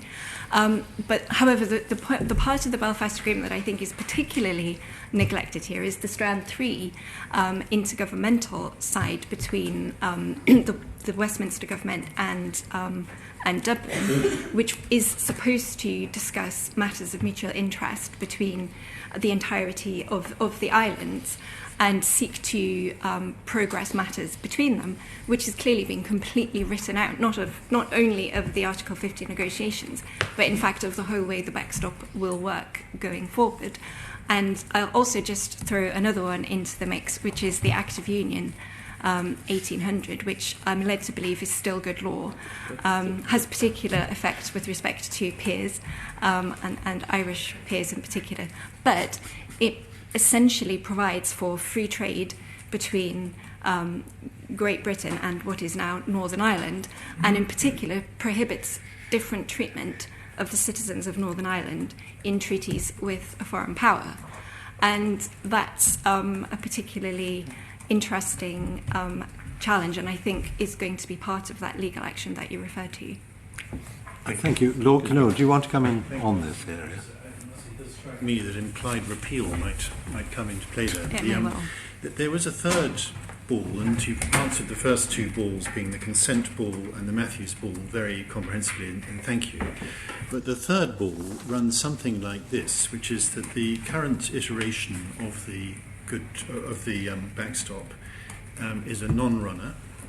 We know it's a non-runner because it's been heavily defeated, and accordingly, if it is unamended, the most likely thing that will happen is a no deal, and that no deal is extremely damaging to the whole of the island of Ireland, because it's damaging economically to the south and to the north, and that in itself is completely against the spirit and some of the things of the Good Friday package of agreements, and that therefore the current iteration of the backstop is in itself is not compatible with those agreements. Now, it's a less firm legal point that was made in some of the debates that we had over the withdrawal agreement. And I just wondered whether you had any brief comment on that.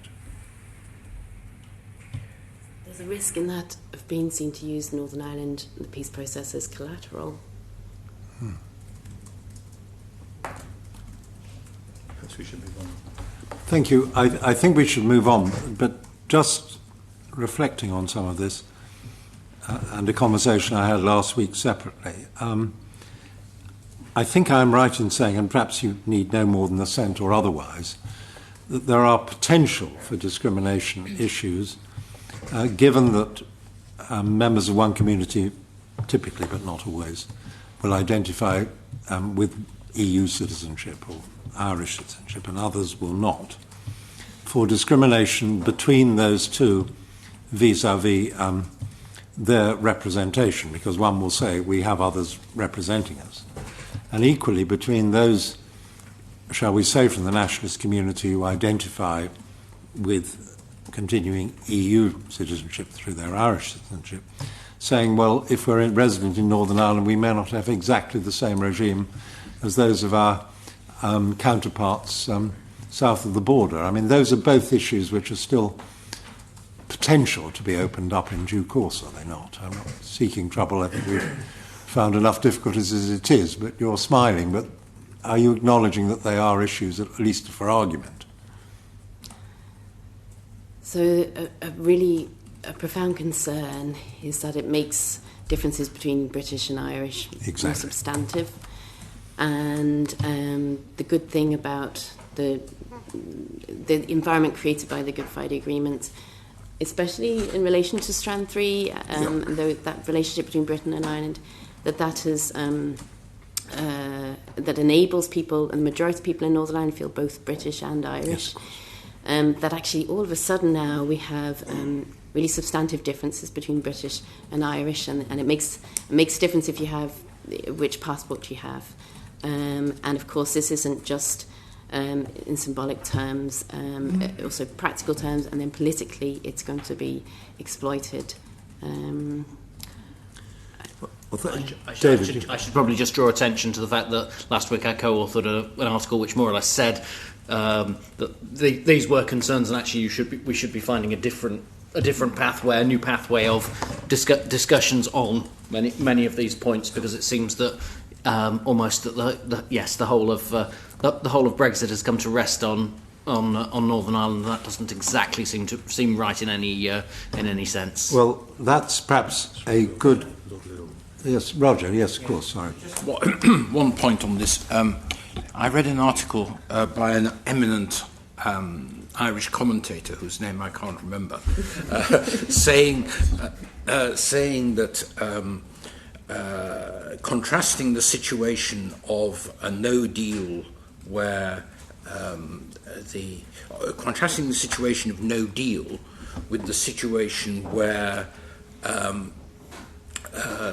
a unilateral exit for the UK was admitted from the Irish backstop. And his argument was that if the EU imposed that on Ireland, that the unilateral option, that would mean a hard border forever, because there would be no way back. The Republic would have no leverage over the situation. If there's no deal, there would be a chaotic situation, and something would then have to be negotiated in which it would be a better outcome for the Republic, if I'm right in thinking that. Does that make any sense to you, or am I totally confused? I think the idea would be that in a no deal, nobody genuinely believes that troops would be deployed and watchtowers would be built. Therefore, it would be chaotic, but it would be managed with, as HMRC are saying, for our trade with the rest of Europe, it would prioritise flow over compliance.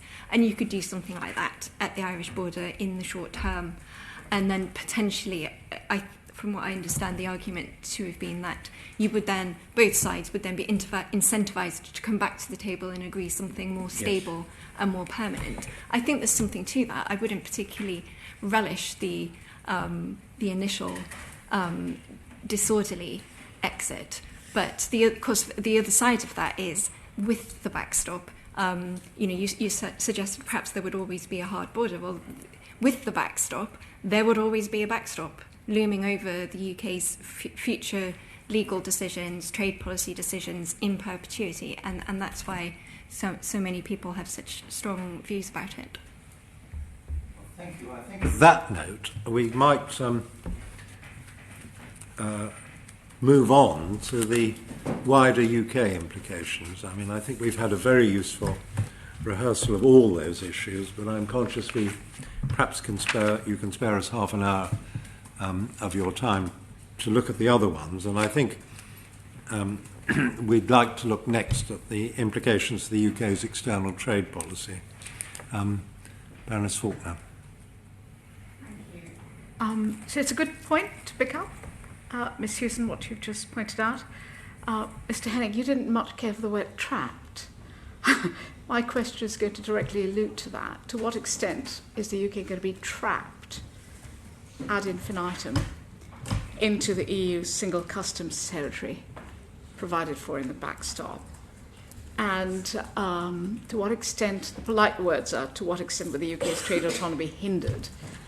I would use slightly stronger language.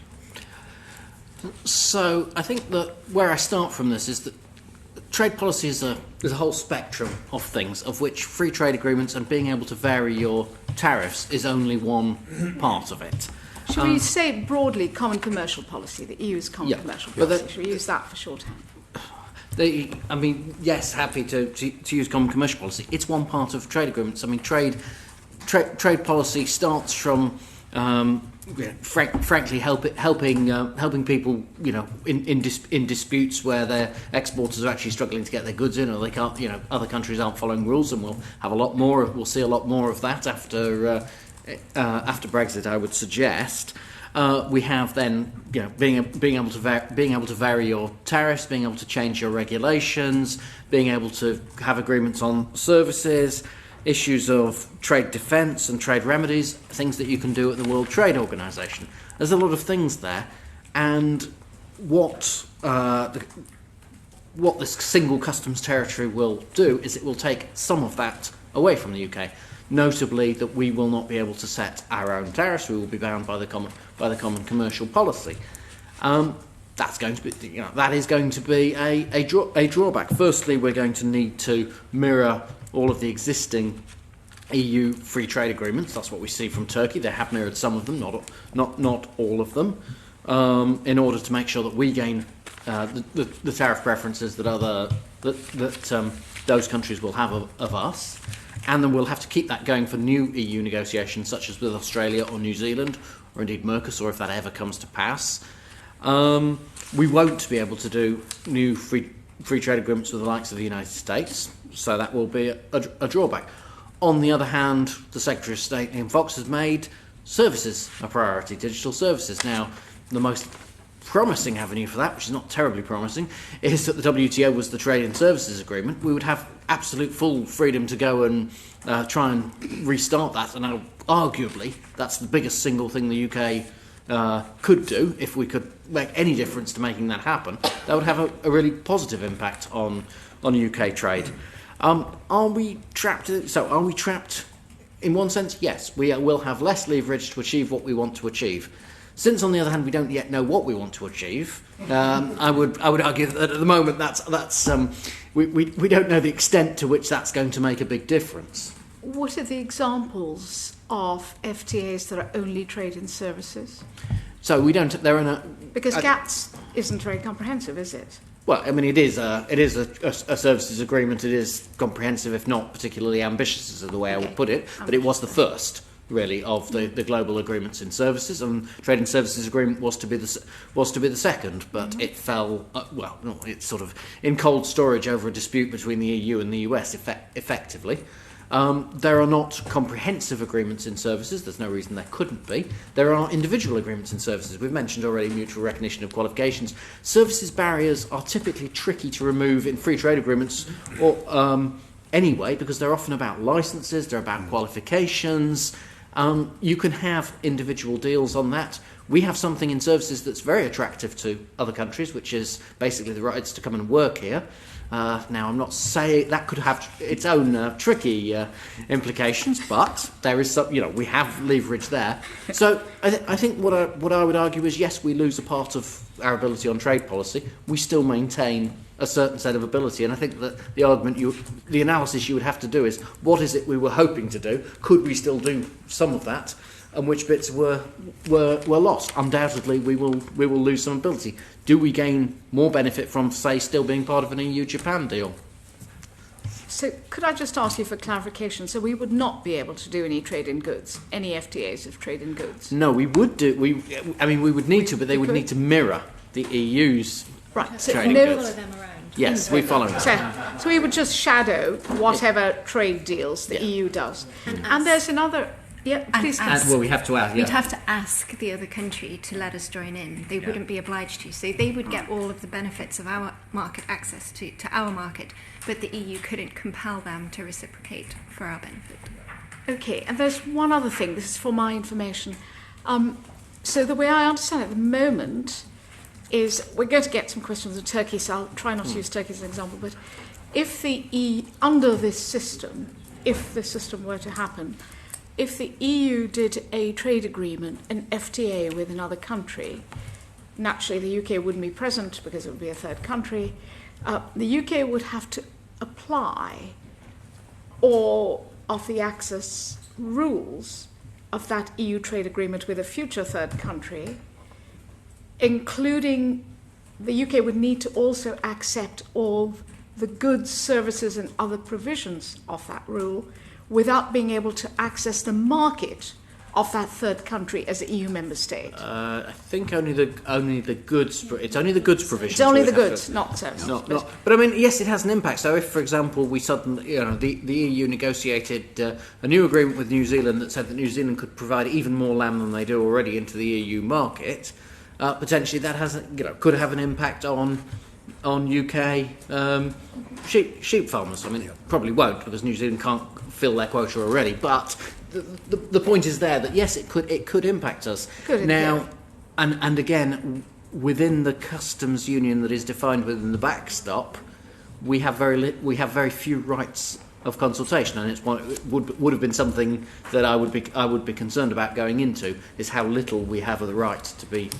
Particularly in terms of competition law and state aid, and that's why I use commercial policy as an umbrella. I was just thinking specifically on tariffs and quotas at this stage. I think one way to look at potential free trade agreements in goods is to divide it into those countries with which the EU has or will negotiate itself a free trade agreement.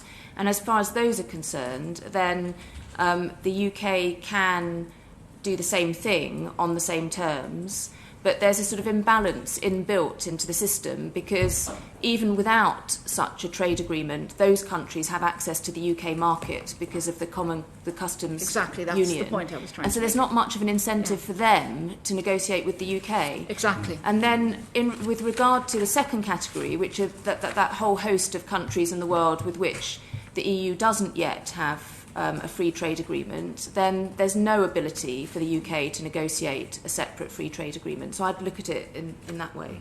Thank you, that's very helpful. My final quick point, how would the application of UK FTAs to Northern Ireland be affected? I'm not sure I understand this question actually, so perhaps unless you've understood it, perhaps we need to let it go. Well, no, I mean, it's... in terms of the tariffs, it's not affected, but where it comes in is regulation. So the UK, you have things called mutual recognition agreements where you mutually recognise each other's regulations as being equivalent. Yes. We can have that for Great Britain, but not for Northern Ireland. Under, is that right? I think it's right. It's right under the terms of the backstop, but under the terms of the unilateral commitments document that Katie mentioned, the UK has committed to remain aligned with Northern Ireland. Now, I'm not entirely clear whether that would prohibit mutual recognition agreements with other countries. I suspect it might actually, because Northern Ireland wouldn't be able to do mutual recognition agreements other than the ones that the EU has done for the EU. And so I suspect that that commitment to tag along behind Northern Ireland, tail wagging dog somewhat, may well even preclude mutual recognition agreements. Right. I think we go straight on to Lord Pollack. Well, to be honest, I think we've dealt with the issue of where I was going to raise about Turkey, because you didn't want to answer about Turkey anyway. And I think we've covered most of the trade issues, and I wouldn't... I don't know, David. I mean, I don't want to preclude others. I suppose the question might be, is Turkey happy with the sort of deal it has, or are there particular issues you'd like to draw to our attention? I wanted to draw two issues on it, in terms of Turkey. One is that, I was told by Turkish trade officials, which was that they described the customs union as the worst possible arrangement, except for not having it. Okay, now that was their words. Now, but I think more seriously is that the Turkey Customs Union was defined quite a long time ago, and it comes back to this issue of consultation and having a say. Turkey really have very little say, and as somebody said to me, when was the last time you heard somebody in Brussels talking about trade policy saying we need to find out what Turkey thinks? Exactly. They wouldn't do that. Are the Commission willing to give us a greater say? From my soundings, yes. What will that actually amount to? What could actually be defined? And again, this is where the agreement kind of falls down, because there's very little inside the customs union as defined within the backstop. Perhaps if you negotiated a fresh one, you would be able to have more say. Certainly in areas like trade defence, which are could be of particular concern to industry, you would ask for quite significant say, even on free trade agreements. But short of actually having that debate, knowing we're talking in the abstract, we imagine that we could get more say than Turkey currently gets, but not as much as we currently have as members. That would be as much as I could really honestly say. Yeah, that's what I was going to say. I think from the EU side, the possibility of the UK having as much or more say, for example, a veto over future free trade agreements is unthinkable, because actually existing member states don't really have a veto on free trade agreements. And so you wouldn't really expect them to come anywhere close to giving the same privileges as member states have. On Turkey, I would just quickly add, of course, the main difference with Turkey was when they entered into that, they were on an accession track, hoping to become a member, and therefore wanting to become as close as possible and reconciled to eventually being absorbed into the bloc entirely, whereas we're in the exact opposite scenario. Thank you. If we may move on at that point, Lord Ricketts. Thank you very much. Again, we're at the stage of the discussion now where most of these issues have already come up, but I wanted to look at how being in the single customs territory in the backstop would feel for the rest of the UK rather than Northern Ireland. So if you're a UK business, is there any difference when the single customs territory kicks in as against now? For example, on any checks, regulatory or any other at ports of the UK for goods coming to and from the EU? So there's a couple of very big differences. There's, broadly speaking, you can divide them into customs and regulatory. Yeah. Customs-wise, it's not the full formal customs declaration process that you would have from outside the customs union. It's this movement certificate process where you have to validate that your goods qualify for the single customs territory, which means that they've either been grown or wholly manufactured within the single customs territory, or if they've been imported, or if parts of them have been imported, those imported parts have been fully duty paid and released to free circulation. And the movement certificate will be a physical, well, as a default, unless something better is arrived at, will be a physical piece of paper, physically wet stamped by a customs authority in Great Britain, that needs to then accompany your goods either to Northern Ireland, to the Republic of Ireland, or to the other EU member states. That's actually quite burdensome, and in many ways arguably might actually be worse than just doing a normal customs declaration, putting aside rules of origin, which is a sort of upstream matter. Physically accompanying documents with a wet stamped, physically stamped by a customs official is extremely old-fashioned and not something that's been widely done within the EU for a long time for their external trade. Actually, I think it is the case still for Turkey. They still have a paper certificate. Some other things that arise out of this movement certificate process is that it does cause some difficulties for businesses with supply chains where they are importing some parts from outside of the customs union and using customs procedures like inward processing relief, where you have some parts that have been brought in and you've suspended the duty that you would have otherwise had to pay on it while you do your processing. And some of those end products might end up going to the domestic market or to the rest of the EU market, or they might go back out again, in which case you never have to pay the duty because the parts have come in and they've gone back out again. And if you want to send some of the goods within the single customs territory with a movement certificate, you won't be able to use inward processing relief in the same way because you don't quite know whether those parts have met the necessary conditions anymore. So there's various difficulties like that. So it's not frictionless trade at all. It's not frictionless. It's not seamless. As regards regulatory matters, again, we start from the basis within the backstop, unless something better is agreed, of being a third country with all third country checks applying.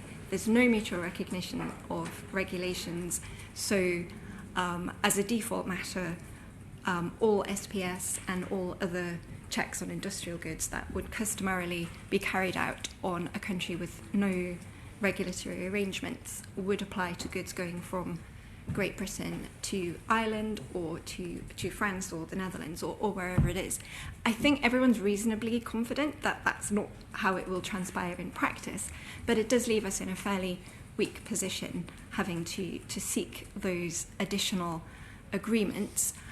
Coming the other way, the UK has adopted a very open, thankfully very open and pragmatic position of continuing to recognise all the EU regulations and putting in place facilitations and simplifications for goods coming in.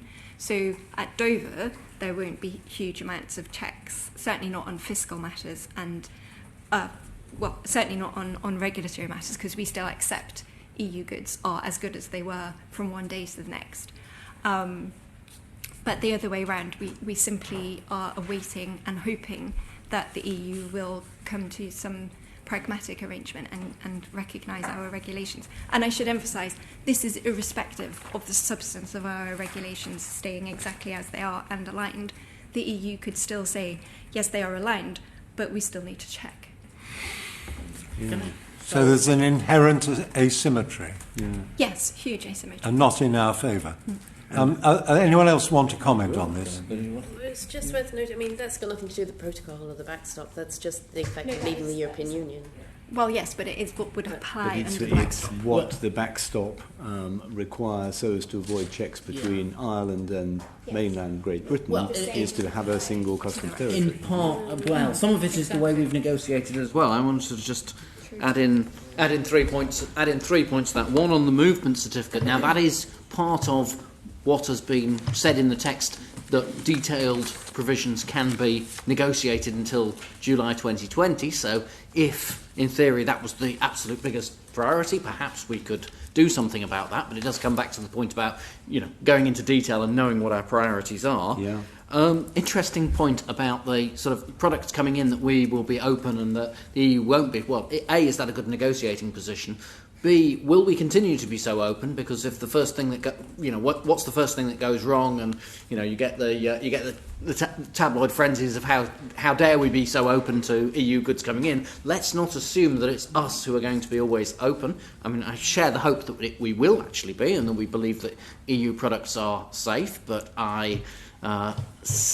that's often not the way things work in reality.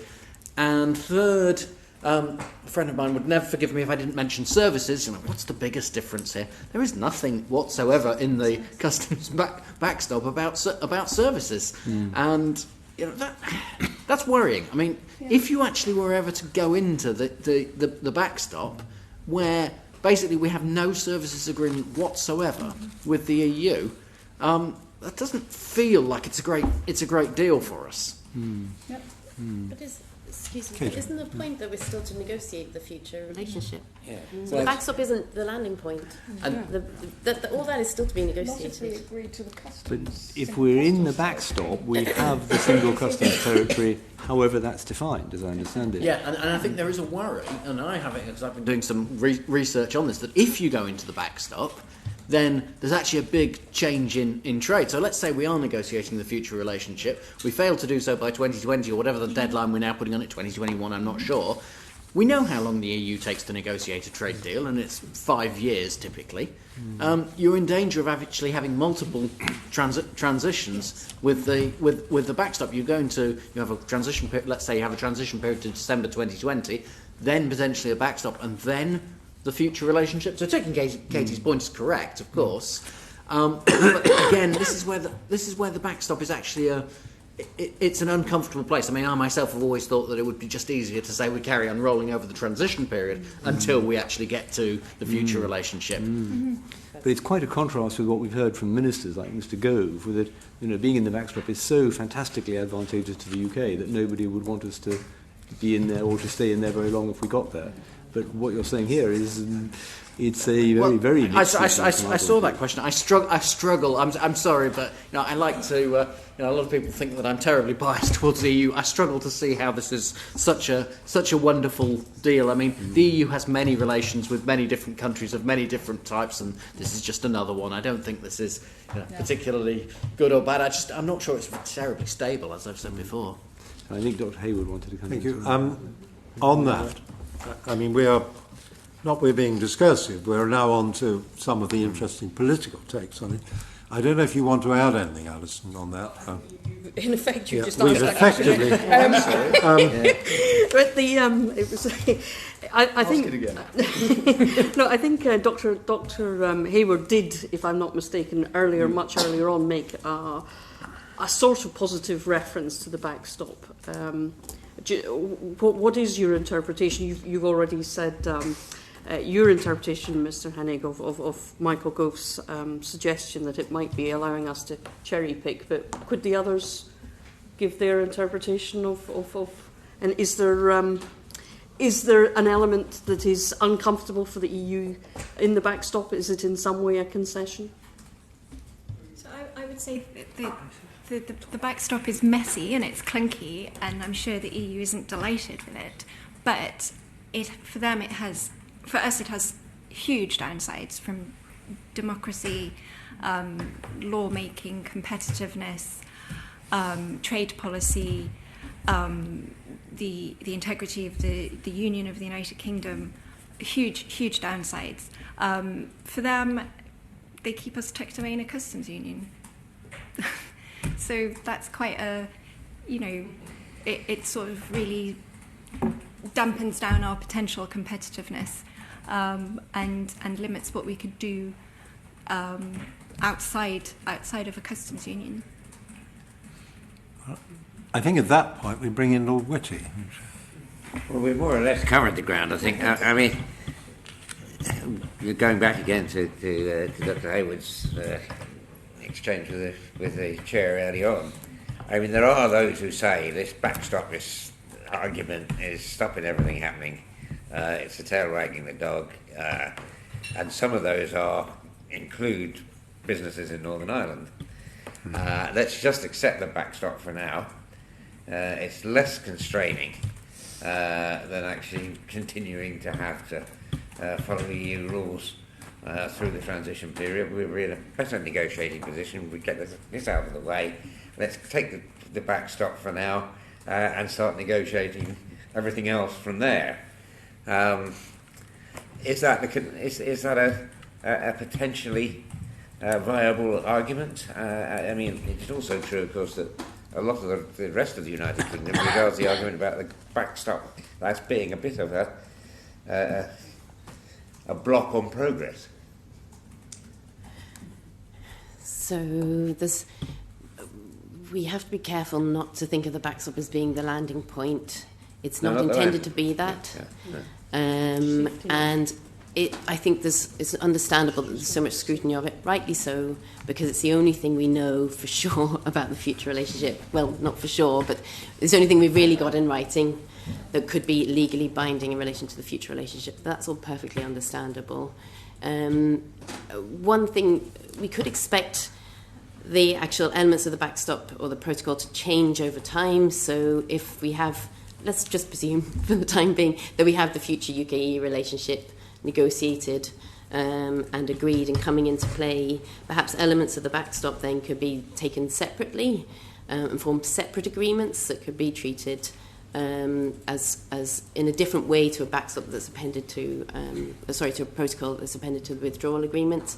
So then there's more opportunity for the kind of scrutiny and issues that have been raised here to be interrogated. And on the cherry picking, the EU has been very cautious about this. It was always clear that it had to be specific to Northern Ireland, and I think we must differentiate between the regulatory aspects and the customs aspects, and Northern Ireland will be effectively part of the single market for certain things, and it will be outside of the EU, and it won't be in the same kind of relationship as, for example, it would be if the UK was in the European Economic Area. So it is in a very distinct position, this is where we come back to that balance between allowing territorial differentiation within the UK and for what. And it's quite clear that the bit that I think most people are uncomfortable with in relation to the backstop is the all UK customs aspect, and that was the ask of the UK. We shouldn't lose sight of that. And let's be conscious of the implications of changing that to be Northern Ireland specific. I do think we're going to be at this for a very long time, for many years, and I do think there will be points at which alternative arrangements will be considered and come into play, such as facilitating customs, for example. So this will be a point at which all those things can be considered in detail, and the possibility of various differentiated arrangements for Northern Ireland will be considered at that point. But for the time being, we must bear in mind that this is not the intended landing point. Are you sort of implying that the British government was wrong to react to the intense antagonism to Northern Ireland being treated differently from the Unionists and others, and that actually we could have negotiated a perfectly reasonable agreement with some slight differentiation between how Northern Ireland was being treated for certain aspects and the rest of the UK? I would look to what businesses are saying in Northern Ireland and border communities are saying, and the majority of political parties are saying in Northern Ireland, and that is that they welcome the protocol as avoiding, as far as possible, checks and controls on either the Irish sea border, such as it is, or the Irish land border, such as it is. Baroness Faulkner, you had a short one. Thank you. I'm not sure I understood what the legal implications were of what you said in your opening remarks, because you said, because the way I understand it, if the protocol remains part of the withdrawal agreement, it's binding in law, and you're then saying, Dr. Hayward, that so we sign up as an international treaty to the protocol, but then in a future international treaty with the EU, we agreed to repeal it, to put in place some other... Yes, I can't quite see that happening. But that's in the withdrawal agreement. Yeah, I know it's in the withdrawal agreement, but it would require agreeing it now. I mean, the leverage point that Mr. Hennick was pointing out, it seems to me that the points of leverage are disappearing slowly or incredibly fast as this conversation is going on. I would agree, and I think, as I alluded to before, I think the best chance of averting the backstop is signing up to a full formal future agreement during the negotiating period, during the transition period, that essentially, in substance, replicates the backstop, but on a formalised basis that meets the criteria of the EU's Article 218 competences. So can I just make Yes, please. a few points here, because I think that it feels like sort of coming into sort of summarising the whole conversation. First of all, I mean, just going back to an earlier point that Victoria said, now, for once we're going to disagree, which is what I think we're supposed to do. I actually think that the backstop is messy for both sides. I don't think the EU particularly wanted it like this. I don't think it's particularly great for the UK. I think there are incentives on both sides for this not to become the long-term future relationship. It's not comfortable, the way I look at it, for the EU to have the UK in a fairly indeterminate and unstable relationship on the side. I think there is a strong incentive for them to want to put that on a stable footing. I think it's really important that we recognise there is no country outside of the EU that currently has no border infrastructure. So we are being offered something that has not been done before. And I think that we should recognise that and work out whether there's a way to sort of expand that, perhaps in the future relationship negotiations, to think of a path which allows us to maintain that offer and to gradually to give ourselves more scope to do the kind of trade policy that we want to do. But we shouldn't forget that you need a very close economic relationship or a border, because the whole system of customs and regulatory inspections has been based around the fact that if you like to use a word in a different context, the backstop for all customs and regulatory inspections at the moment is the border. That's the only place where all the goods, the paperwork, the lorries all come together and can be checked. If you want to devise a different system, it's going to take time, because everything has been based around that. And so, the idea that we can suddenly change all of this, I think, is wrong. But, we should also not lose faith that, there is a chance to do something new here, to do something interesting and say, look, actually we can have a relationship where we can have the kind of trade policy perhaps we want, and also to have no border. But it will take time, no border infrastructure, I should say. It will take time to put that into place, and that the idea that, expecting that to come into place in a month's time, that's just not realistic. These things take time. Thank you. We're drawing to the conclusion. Absent any specific points you want to share with us, I have one final fast ball, which we haven't bowled, because I don't think it's really received the attention it merits, which is the laying level playing field provisions in the backstop, specifically as they apply to state aid and competition policy. How's that going to work in practice? How enforceable are non-regression clauses? And would there be any other ways in which UK domestic policy would be likely to be constrained?